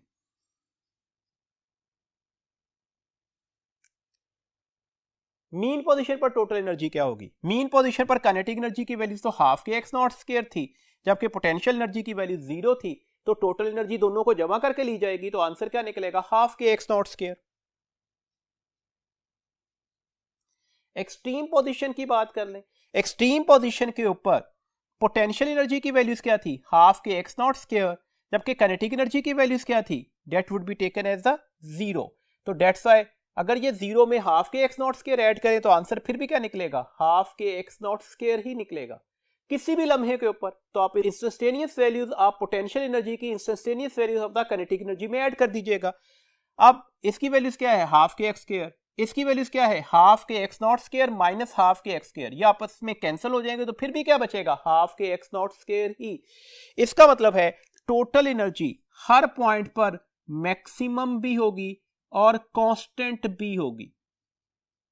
तो कभी क्वेश्चन आ जाए कि हमारे पास जो टोटल एनर्जी है वो कहां पर कांस्टेंट होती है, मीन पोजीशन पर, एक्सट्रीम पोजीशन पर, या ईच एंड एवरी पॉइंट, तो ईच एंड एवरी पॉइंट। एक बात और याद रखिएगा, एक्सट्रीम पोजीशन के ऊपर पोटेंशियल एनर्जी अपनी मैक्सिमम वैल्यूज तक है, और मैक्सिमम वैल्यूज कितनी है, टोटल एनर्जी जितनी है। इसका मतलब है काइनेटिक एनर्जी की भी मैक्सिमम वैल्यूज किसके बराबर होगी, टोटल एनर्जी ही के बराबर होगी। तो डेट्स अगर कभी ऐसे क्वेश्चन बात का आपको कंफ्यूज करने के लिए दे दिए जाते हैं ना, कि किस लम्हे के ऊपर एक्स की वैल्यूज क्या होगी जब kinetic energy 2 times of the total energy होगी, तो ये तो पॉसिबल ही नहीं है। काइनेटिक एनर्जी मैक्सिमम से मैक्सिमम कितनी हो सकती है, टोटल एनर्जी जितनी ही हो सकती है। तो ऐसे कुछ सिंपल से एमसीक्यूज आपने डिफरेंट पॉइंट्स के लिए ध्यान में रखने हैं, ताकि उसके अकॉर्डिंगली कोई एमसीक्यूज आए तो हम आसानी से इसे सॉल्व कर सके। देखिए एक एमसीक्यूज डिस्कस करते हैं। अगर x जो है वो x नॉट बाय 2 हो जाए, वेर x नॉट क्या है, एम्पलीट्यूड, तो आप बता दें kinetic energy over potential energy किसके बराबर निकलेगी। देखिए 1 बाय 1 कैलकुलेशंस कर लेते हैं। काइनेटिक एनर्जी का एक्सप्रेशन क्या है, हाफ के into the x not square minus x square. X की जगह पर मैंने एक्स नॉट बाय 2 लगा दिया, स्क्वायर लिया तो ये एक्स नॉट स्क्वायर बाय 4 हो गया। इनका एलसीएम क्या निकल रहा है, 4, तो ये हाफ के आ गया, 4 एलसीएम निकला, तो इसका मतलब है ये फैक्टर 4 एक्स नॉट स्क्वायर हो जाएगा माइनस एक्स स्क्वायर। आप अगर इन्हें माइनस करते हैं तो ये 3 एक्स नॉट स्क्वायर ओवर 4 हो गया, और ये हाफ के से मल्टीप्लाई हो रहा था। थोड़ा एक्सप्रेशन पर गौर कीजिएगा, ये half K X not square total energy के बराबर है, तो ये टोटल एनर्जी होगी, किससे मल्टीप्लाई हो रही है, 3/4 से। तो ये क्वेश्चन ऐसे भी हो सकता था कि x जो है वो x नॉट बाय 2 है, जो काइनेटिक एनर्जी है, और उनका रिलेशन टोटल एनर्जी के साथ क्या होगा, तो वो भी हमने कैलकुलेट कर लिया। अच्छा पोटेंशियल एनर्जी की वैल्यूज ले, हाफ के एक्स स्क्वायर होती है ना, x की जगह x नॉट बाय 2 लगा देंगे तो ये फॉर्मूला आ गया। Half K X not square किसके बराबर है, टोटल एनर्जी के, तो ये टोटल एनर्जी बाय 4 हो जाएगी। अब kinetic energy over potential energy का रिलेशन लिख लेते हैं, 3/4 total energy divided by total energy divided by 4, ये से कैंसिल, 4 ऊपर जाकर इस 4 से कैंसिल हो जाएगा, तो डेट्स 3/1 आपके पास आंसर निकल आएगा। तो ऐसे क्वेश्चन आपसे पेपर में आ सकते हैं, इसमें पैनिक नहीं होना, जस्ट फॉर्मूला अगर ध्यान में रखेंगे, जस्ट कंडीशंस लगाइएगा तो आसानी से कैलकुलेशंस हो जाएंगी। अगर हम ग्राफिकल रिप्रेजेंटेशन देखते हैं, देखिए काइनेटिक एनर्जी के लिए ये वन ऑफ एक्सट्रीम है, ये अदर एक्सट्रीम है, ये मीन पोजीशन है। काइनेटिक एनर्जी कहां पर मैक्सिमम होती है, अपनी मीन पोजीशन पर, तो डेट्स एक्सट्रीम पोजीशन पर क्या होगी, 0। तो ये ग्राफ किस चीज को रिप्रेजेंटेशन दे रहा होगा, काइनेटिक एनर्जी को। डिस्टेंस के साथ हमारे पास पोटेंशियल एनर्जी के ग्राफ की वेरिएशंस क्या होगी, एक्सट्रीम पोजीशन पर पोटेंशियल एनर्जी मैक्सिमम होती है, जबकि मीन पर क्या हो जाती है, 0 हो जाती है, तो ये हमारे पास पोटेंशियल एनर्जी का ग्राफ होगा। टोटल एनर्जी का ग्राफ क्या होगा, हॉरिजॉन्टल स्ट्रेट लाइन, और ऑब्वियसली ये हॉरिजॉन्टल स्ट्रेट लाइन हमने यहां पर इसके मैक्सिमम वैल्यूज के लिए रिप्रेजेंटेशन दी गई है, तो डेट्स ये हर पॉइंट पर कांस्टेंट भी होगा और अपनी मैक्सिमम वैल्यूज को भी रिप्रेजेंटेशन दे रहा होगा, तो ये टोटल एनर्जी का ग्राफ होगा। देखिए एक सिंपल सी वेरिएशन है, एक सिंपल हार्मोनिक मोशन परफॉर्म करते हुए पार्टिकल की जो फ्रीक्वेंसी है वो f है, frequency number of waves in 1 second या number of oscillation in 1 second को बोला जाता है, तो डेट्स वाई ये उसकी फ्रीक्वेंसी है। आपसे क्वेश्चन ये है कि उसकी पोटेंशियल एनर्जी जो है ना, उसकी फ्रीक्वेंसी क्या होगी, frequency of the potential energy of that particle क्या होगी, ये आपने कैलकुलेट करना है। देखिए सिंपल इज दैट, मैं ग्राफ ड्रॉ करता हूं। सिंपल हार्मोनिक मोशन का ग्राफ जो था वो हमने कहा था साइनोसॉइडल वेव होगा, x is x not sine of theta के अकॉर्डिंगली। तो ये आपके पास इस पार्टिकल का ग्राफ बन गया। अगर मैं पोटेंशियल एनर्जी का ग्राफ बनाना चाहूं तो मीन पोजीशन, ये मीन था ना, ये इसकी एक्सट्रीम है, ये वंस अगेन मीन आ गई, ये फिर एक्सट्रीम आ गई। मीन पोजीशन पर पोटेंशियल एनर्जी क्या होती है, 0।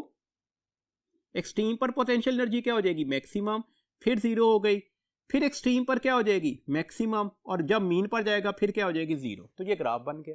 अब वेरिएशन आपको नजर आ रहा है, एक जैसी नहीं आ रही। देखें ना, लेट्स सपोज इसके टाइम पीरियड को हम कहते हैं ये t है, टाइम पीरियड एक ऑक्सीलेशन कंप्लीट करने का टाइम होता है ना, तो इसका टाइम पीरियड क्या होगा, ये यहां से लेकर यहां तक, आप इसे t पोटेंशियल एनर्जी बोल दें। क्या ये बराबर है, कतन नहीं। मैंने इसका टाइम पीरियड क्यों माना, ये टोटल टाइम पीरियड क्यों नहीं लिया, टाइम पीरियड किसे कहते हैं, मैंने कहा 1 साइकिल को कंप्लीट करने के लिए, जहां से रेपिटेशन स्टार्ट हो जाए, तो डेट से रेपिटेशन तो यहां से स्टार्ट हो गई पोटेंशियल एनर्जी की, दिस मींस डेट यही इसका टाइम पीरियड होगा ना। तो आपको वाज़े तौर पर नजर आ रहा है कि अगर ये हम इस तरह से करें तो फिर आपस में बराबर निकल रहे हैं ना, this means that 2 time period of the potential energy, that would be the time period of the simple harmonic motion performing body.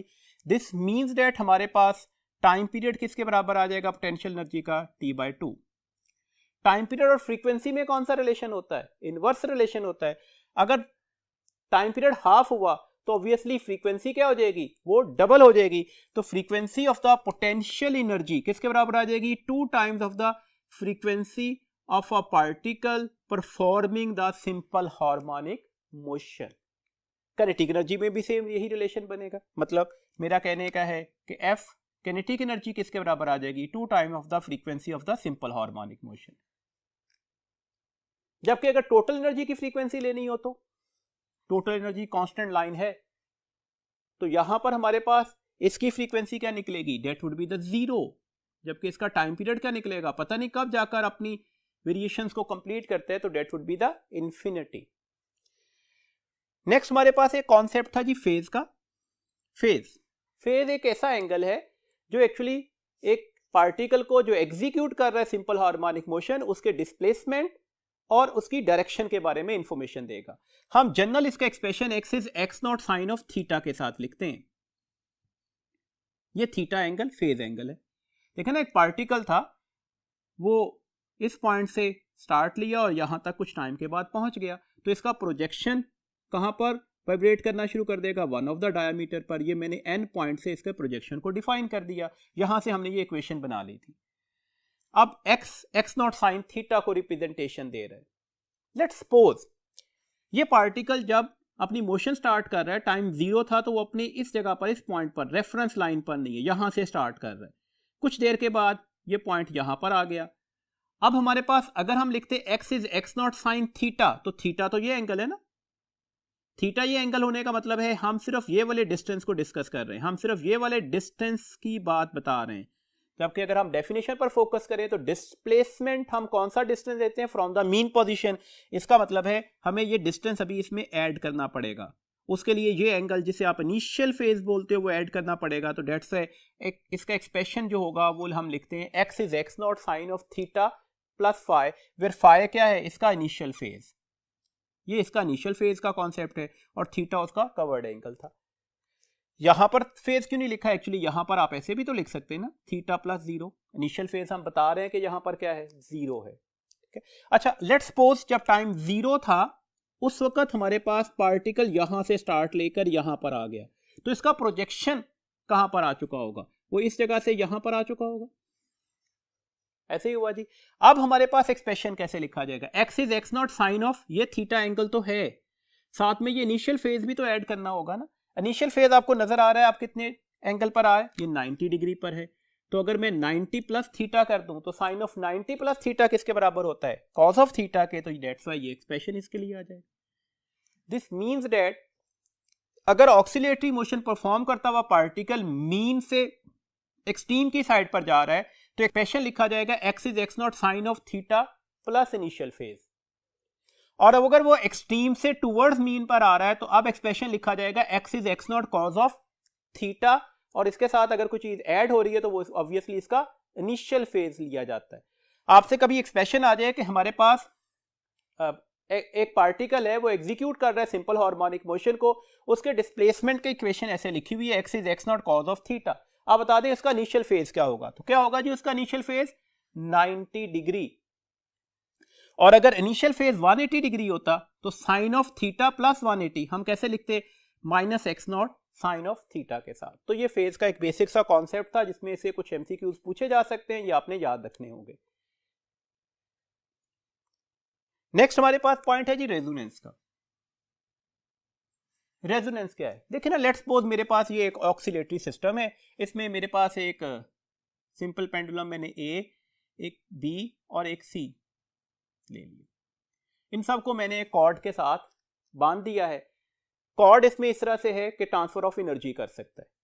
मैं यहां से इस पेंडुलम की मदद से एक फोर्स एग्जर्ट करता हूं. आप समझ रहे हैं कि ये अप्लाइड फोर्स है. कैसे लगाऊंगा अप्लाइड फोर्स, मैं इसे वाइब्रेट करवा देता हूं. अगर मैं इसे वाइब्रेट करवा रहा हूं तो वाइब्रेशन यहां पर कॉर्ड में एनर्जी ट्रांसफर करेगी, और कॉर्ड इन तीनों सिस्टम में A, B, C में एनर्जी क्या कर देगा, ट्रांसफर कर देगा. आप देखेंगे सबसे बड़ी मैक्सिमम एम्पलीट्यूड से कौन सा सिस्टम वाइब्रेट कर रहा होगा, तो वो सी सिस्टम। ए और बी में वाइब्रेशन आएंगी जरूर, बहुत फीबल होंगी, बहुत वीक होंगी, जबकि ज्यादा बड़ी मैक्सिमम एम्पलीट्यूड के साथ कौन सा सिस्टम वाइब्रेट करेगा, सी। तो ये रेजोनेंस का फिनोमेना है।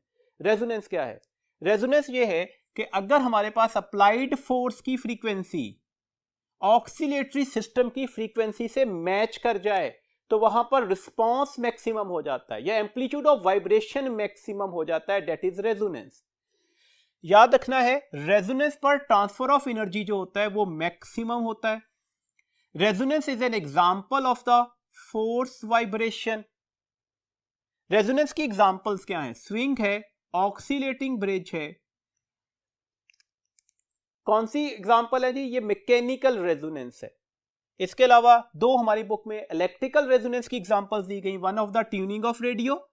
ट्यूनिंग ऑफ रेडियो में 16 चैप्टर पार्ट सेकंड में भी आपने पढ़ा हुआ है कि जो हमारे पास एंटीना है ना, वो एक्चुअली हमारे पास कोई ना कोई वेव्स को रिसीव कर रहा होता है, और उस वेव का जो ट्रांसमिटिंग स्टेशन है, जो उसका कोई ना कोई फ्रीक्वेंसी होगी, ये फ्रीक्वेंसी हम किससे मैच करते हैं? एक एलसी पैरेलल हमारे पास जो डिवाइस लगा होता है उसके साथ। और अगर ये दोनों फ्रीक्वेंसीज, जिसको इसकी रेजोनेंस फ्रीक्वेंसी बोला, अगर मैच कर जाएंगी तो रिस्पांस क्या हो जाएगा? वो मैक्सिमम हो जाता है। Microwave oven is also one of the example of electrical resonance. Microwave में जो हम वेव प्रोड्यूस कर रहे होते हैं उसकी वेवलेंथ याद रखिएगा 12 सेंटीमीटर, और कितनी फ्रीक्वेंसी होती है? 2450 मेगाहर्ट्ज। तो ये कुछ information according to the resonance आपने याद रखनी होगी। फ्री ऑक्सीलेशन कौन सी होती है? एक ऐसी oscillation without interference of the external force. किसी एक्सटर्नल फोर्स की इंटरफेरेंस के बगैर अगर ऑक्सीलेशन आ रही है तो हम उसे फ्री ऑक्सीलेशन बोलते हैं। एक्चुअली आपको पता है फ्रीक्वेंसी का फॉर्मूला क्या होता है? 1/2 पाई g/L अंडर रूट। तो दैट्स व्हाई ये जो फ्रीक्वेंसी है ये इसकी नेचुरल फ्रीक्वेंसी कहलाती है, अगर ये इंटरफेरेंस ऑफ एक्सटर्नल फोर्स के बगैर आ रही है। और ये आपको पता है कि ये सिर्फ किस पर डिपेंड कर रही है? लेंथ ऑफ द पेंडुलम पर। इसके अलावा ये किसी और फैक्टर पर डिपेंड नहीं करती। दैट्स व्हाई यहां पर रेजोनेंस भी एक्ट की थी। इन दोनों की लेंथ बराबर थी ना, तो दोनों की फ्रीक्वेंसी भी बराबर होगी। इसीलिए हमने बोला ना, फ्रीक्वेंसी जब किसकी, अप्लाइड फोर्स की, किसके साथ, ऑक्सीलेटिंग सिस्टम के साथ मैच कर जाए तो रिस्पांस मैक्सिमम आता है। तो वो इस वजह से आया था। अच्छा जी, अगली बात याद रखिएगा, फोर्स ऑक्सीलेशन क्या होती है? ऐसी ऑक्सीलेशन जो किसी एक्सटर्नल फोर्स की वजह से हो रही होती है। जैसे जो आप आवाज सुन रहे हो, ये फोर्स ऑक्सीलेशन है। फोर्स साउंड, फोर्स लगा रही है। हमारे कान के अंदर एक वाइब्रेटरी सिस्टम है, जो उस पर फोर्स लगती है तो वहां पर वाइब्रेशन आपके पास जो रिस्पांस दे रही होती है वो हमारे पास क्या है? वो साउंड की शक्ल में, सेंसेशन की शक्ल में आपको सुन जाता है। डैम्पिंग क्या होती है? Damping is a process where by energy is dissipated from the oscillating system. और ये ऑक्सीलेटिंग सिस्टम से जो एनर्जी डिसिपेट हो रही होती है वो किस टर्म में होती है? तो फ्रिक्शन लॉसेज होते हैं। जैसे सिंपल पेंडुलम में एयर फ्रिक्शन होती है, जो हमारे पास हॉरिजेंटल मैस स्प्रिंग सिस्टम है उसमें स्लाइडिंग फ्रिक्शन एक्ट कर रही होती है, तो इस वजह से एनर्जी डिसिपेट कर जाती है। अगर हम एक आइडियल सिस्टम की बात करें ना, तो हमें पता है कि उसका एम्पलीट्यूड ग्रेजुअली कम नहीं होता। हम कहते हैं उसमें एनर्जी लॉसेज होते ही नहीं है। हमने बार बार बोला टोटल एनर्जी क्या होती है? मैक्सिमम और कांस्टेंट होती है। तो डेट्स से मैक्सिमम और कांस्टेंट होने का मतलब है उसमें कोई एनर्जी लॉसेस नहीं आ रहे। तो इसका मतलब है उसमें हमारे पास इनडेफिनेट टाइम के लिए वो क्या करता जाएगा? ऑक्सीलेट करता जाएगा। जबकि ऐसा बेसिकली नहीं है। डैम्प्ड क्या होगा? डैम्प का मतलब है एनर्जी उसमें से डिसिपेट कर रही होगी किसी भी फ्रिक्शन लॉसेस की शक्ल में। और अगर एनर्जी डिसिपेट कर रही होगी तो एक्सप्रेशन के अकॉर्डिंगली उसका एम्पलीट्यूड भी कंटिन्यूसली क्या करना चाहिए? डिक्रीज करना चाहिए। तो एम्पलीट्यूड डिक्रीज करते करते जीरो हो जाएगा। ये डैम्प्ड ऑक्सीलेटर की हमारे पास वेव फॉर्म बनी हुई है, और ये आइडियल या अनडैम्प्ड ऑक्सीलेटर की वेव फॉर्म बनी हुई है। देखें जी, अब हम एक ग्राफ ड्रॉ कर रहे हैं, और ये ग्राफ शार्पनेस ऑफ रेजोनेंस के लिए ग्राफ है। ग्राफ हम एम्पलीट्यूड और ड्राइविंग फ्रीक्वेंसी के दरमियान बना रहे होते हैं। ये ग्राफ आपकी बुक में बना हुआ है। देखिए, सिंपल इज डेट, अगर स्मॉलर डैम्पिंग फोर्स लग रही होगी तो ऑटोमेटिकली एम्पलीट्यूड ऑफ वाइब्रेशन जो होगा वो मैक्सिमम निकलेगा। और अगर आप डैम्पिंग फोर्स बहुत लार्ज लगा रहे हैं तो ऑटोमेटिकली उसका एम्पलीट्यूड बहुत जल्दी डैम्प कर जाएगा। याद रखने वाला पॉइंट है, स्मॉलर डैम्पिंग फोर्स के लिए ग्रेटर एम्पलीट्यूड होता है। नजर आ रहा है ग्रेटर एम्पलीट्यूड है, और ये मोर शार्प कर्व होती है। आपको नजर आ रहा है कि ये कर्व ज्यादा शार्प है। लार्ज डैम्पिंग फोर्स के लिए एम्पलीट्यूड कम हो जाता है, और ये जो कर्व होती है इसे हम फेयरली फ्लैट कर्व बोलते हैं। आप इसमें कह सकते हैं कि लेस शार्पनेस होगी। ये कुछ पॉइंट्स है जो याद रखिएगा। कुछ एमसीक्यूज डिस्कस कर लेते हैं जी। For a particle executing simple harmonic motion, amplitude of vibration दिया गया है x not is 4 centimetre. x की वैल्यूज हमारे पास कैलकुलेट करनी है कब? t/8 सेकंड के बाद, where t capital T stands for the time period. देखिए एक्सप्रेशन क्या है, x is x not sine of 2π/t into t। अब वैल्यूज लगा दें। वैल्यूज हमारे पास क्या है, x not sine of 2π divided by t into t/8। ये इससे कैंसिल, ये 4 से कैंसिल, तो ये एक्सप्रेशन आ गया x not sine of π/4। π/4 stand for 45 degree, और 45 डिग्री का अगर हम साइन ले लें तो वो 0.707 होता है। अब आप इसमें वैल्यूज लगा दीजिएगा। x नॉट 4 सेंटीमीटर है, आप रफली से 0.7 से मल्टीप्लाई कर दें तो ये 7 4 28 हुए। एक डेसिमल पॉइंट के बाद डेसिमल लगेगा तो ये 2.8 सेंटीमीटर आंसर निकल आएगा। अच्छा जी, अगला पॉइंट है हमारे पास, a body is performing the simple harmonic motion, amplitude of vibration है x not that is 4 centimetre. आपने डिस्प्लेसमेंट बतानी है कब? जब उसकी काइनेटिक और पोटेंशियल एनर्जी आपस में क्या होंगे? इक्वल होंगे। कंडीशन ऑफ द क्वेश्चन क्या है? Both kinetic and potential energies are equal. तो kinetic energy should be equal to the potential energy. Kinetic energy का एक्सप्रेशन लिखिएगा half K x not square minus half K x square. Potential energy का expression लिखिएगा half K x square. ये half K x square इधर जाकर add हो गया ना, तो half K x not square that is the half K x square plus half K x square. Half K x square plus half K x square क्या हो गया जी? के x स्क्वायर हो गया। और ये half K x not square है, के से के कैंसिल हो गया। कैलकुलेट क्या करना चाह रहे थे? x, तो दोनों साइड पर अंडर रूट ले लीजिएगा। x not square by 2 under root that is the x not by 2 under root. तो ये आपके पास आंसर निकल आएगा।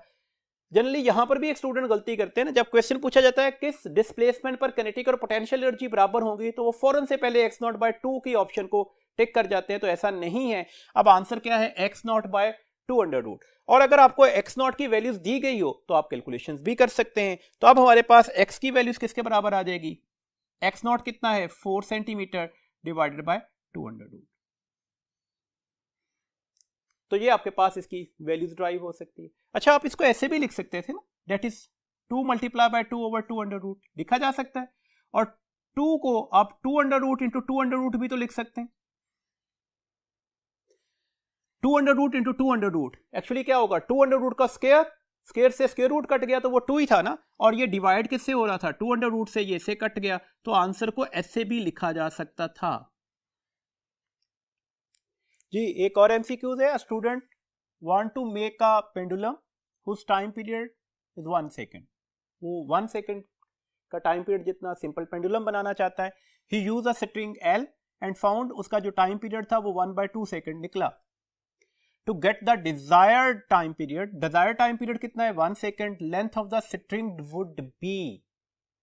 अब देखें हमारे पास टाइम पीरियड जो है ना वो डायरेक्टली प्रोपोर्शनल होता है लेंथ अंडर रूट के।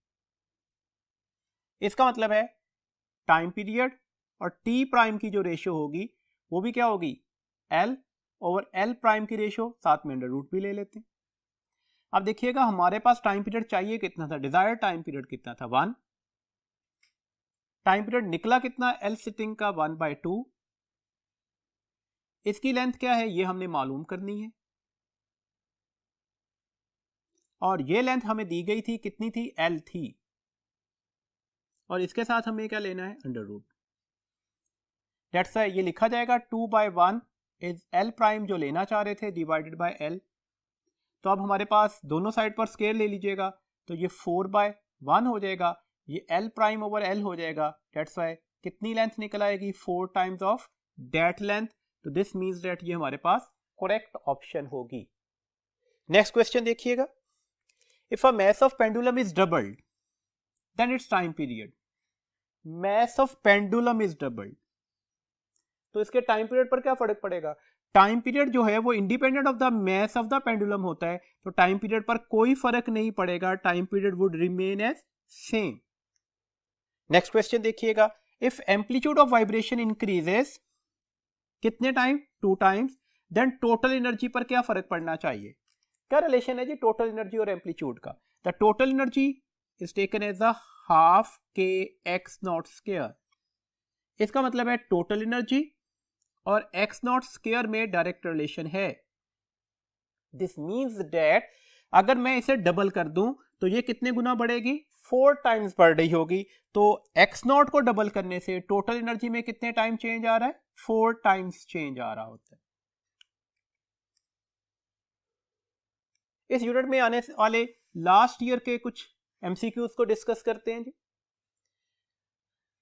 When length of simple pendulum is doubled, the ratio of its new time period to the old time period. देखें आपने क्या किया है, length of the simple pendulum को डबल कर दिया है, तो आपने जो नया टाइम पीरियड है उसकी रेशियो पुराने टाइम पीरियड से कैलकुलेट करनी है। देखें लेट्स सपोज नया टाइम पीरियड टी प्राइम था, आप रेशियो लेना चाह रहे हैं उसके पुराने टाइम पीरियड से, दैट इज द टी। आप सबको पता है टाइम पीरियड और लेंथ में हमारे पास ये वाला रिलेशन होल्ड कर रहा होता है। क्या किया था हमने? लेंथ ऑफ पेंडुलम को क्या किया था? डबल किया था। तो नए टाइम पीरियड में हमने कितनी लेंथ यूज की? लेट्स सपोज वो 2L है, पुराने टाइम पीरियड की लेंथ L होगी ना, इससे डबल ऐसे ही होगा, ये अंडर रूट भी लेना होगा, L से L कैंसिल हो गया। तो हमारे पास दिस मीन्स दैट इन दोनों की रेशियो किसके बराबर आ जाएगी? 2 अंडर रूट डिवाइडेड बाय 1 या सिंपली 2 अंडर रूट। तो कौन सी ऑप्शन हमारे पास ठीक हो गई? That is the beta. देखिए ना, लेट्स सपोज हम चार्ली ऑप्शन को 2 अंडर रूट बाय 2 लिख लेते हैं, तो beta is our correct option because beta जो ऑप्शन हमारे पास है वो 2 अंडर रूट में आ रही है। अगला क्वेश्चन देखिएगा, in simple harmonic motion acceleration will be minimum when object is at. आपने बताना है सिंपल हार्मोनिक मोशन है, एक्सेलेरेशन किस लम्हे पर 0 होगा? Maximum displacement from the mean position, option beta है सेंटर पोजिशन, ऑप्शन चार्ली है मीन पोजिशन, ऑप्शन डेल्टा है half of the maximum displacement. Simple harmonic motion की लाजमी कंडीशन यही थी। इसका मतलब है एक्सेलेरेशन का मैक्सिमम होगा जब डिस्प्लेसमेंट भी क्या होगा? मैक्सिमम। तो कौन सी ऑप्शन हमारे पास ठीक हो गई? That is the alpha. Next question देखिएगा, if time period is 20 microsecond then its frequency is. तो फ्रीक्वेंसी और टाइम पीरियड में रिलेशन क्या होता है? 1/t। कैसे लिखेंगे? 1/20 इंटू 10⁻⁻⁶। क्या लिख सकते हो? 1/2 मल्टीप्लाई बाय 10⁻⁻5। 10⁻5 ऊपर जाकर हो गया मल्टीप्लाई, मतलब 1 0 0 0 0 0। मैंने 5 दफा 0 लगा दिया और साथ में यहां पर 1/2 का फैक्टर भी मौजूद था। 1/2 किसके बराबर होता है? 0.5 के।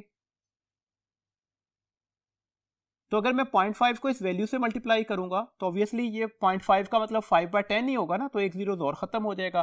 तो ये इसमें 4 दफा इसके साथ 0 लग जाएंगे, तो ये आपके पास इसकी वैल्यूज आ जाएगी, दैट इज अ हर्ट्ज। तो इसके अकॉर्डिंगली हमारे पास करेक्ट ऑप्शन कौन सी हो गई? बीटा। नेक्स्ट क्वेश्चन देखिएगा, a simple harmonic motion of a body is described by which statement mentioned below. कुछ आपके पास कंडीशंस दी गई, आपने एग्जैक्ट ऑप्शन ढूंढनी है। K stand for kinetic energy is maximum when x is 0, L stand for potential energy is maximum when x is 0, M stand for potential energy is maximum when x is equal to the plus minus x not. तो कौन सा इसमें statement ठीक है? देखें K जब x 0 होगा तो काइनेटिक एनर्जी मैक्सिमम ही होती है, तो ये तो ठीक है। L potential energy is maximum when x is 0, गलत हो गया। M potential energy is maximum when x is equal to the plus minus x not, तो ये भी ठीक हो गया। दोनों एक्सट्रीम पोजीशंस के ऊपर पोटेंशियल एनर्जी मैक्सिमम होती है, तो K भी ठीक है, M भी ठीक है। तो इसके अकॉर्डिंगली हमारे पास कौन सी ऑप्शन ठीक हो गई? That is the beta. Next question देखिएगा, सिंपल हार्मोनिक मोशन में the kinetic energy of the body is maximum when. आपके पास 4 ऑप्शन दी गई। अब देखें लंबी चौड़ी ऑप्शन दी गई है, बात का टाइम कंज्यूम करने के लिए ऐसा भी किया जाता है। आप सिर्फ क्वेश्चन पर फोकस करें, kinetic energy of the body is maximum, तो कहां पर होनी चाहिए? मीन पोजीशन पर। The body is at mean position, the body is at extreme position, the body is exactly half way down between the mean and extreme position, the body is somewhere between the mean and extreme position. तो कौन सी option ठीक है? The body is at mean position, तो correct option है हमारे पास alpha. ये था जी हमारे पास लास्ट पॉइंट इस लेक्चर का। इन तमाम बातों को, तमाम कॉन्सेप्ट्स को, तमाम फार्मूलाज को अच्छी तरह से अपने जहन में रखिएगा और इसकी प्रैक्टिस के लिए स्टेप प्रैक्टिस शीट्स को ज़रूर कंसल्ट कीजिएगा। अपना बहुत ख्याल रखिएगा। अल्लाह हाफिज़।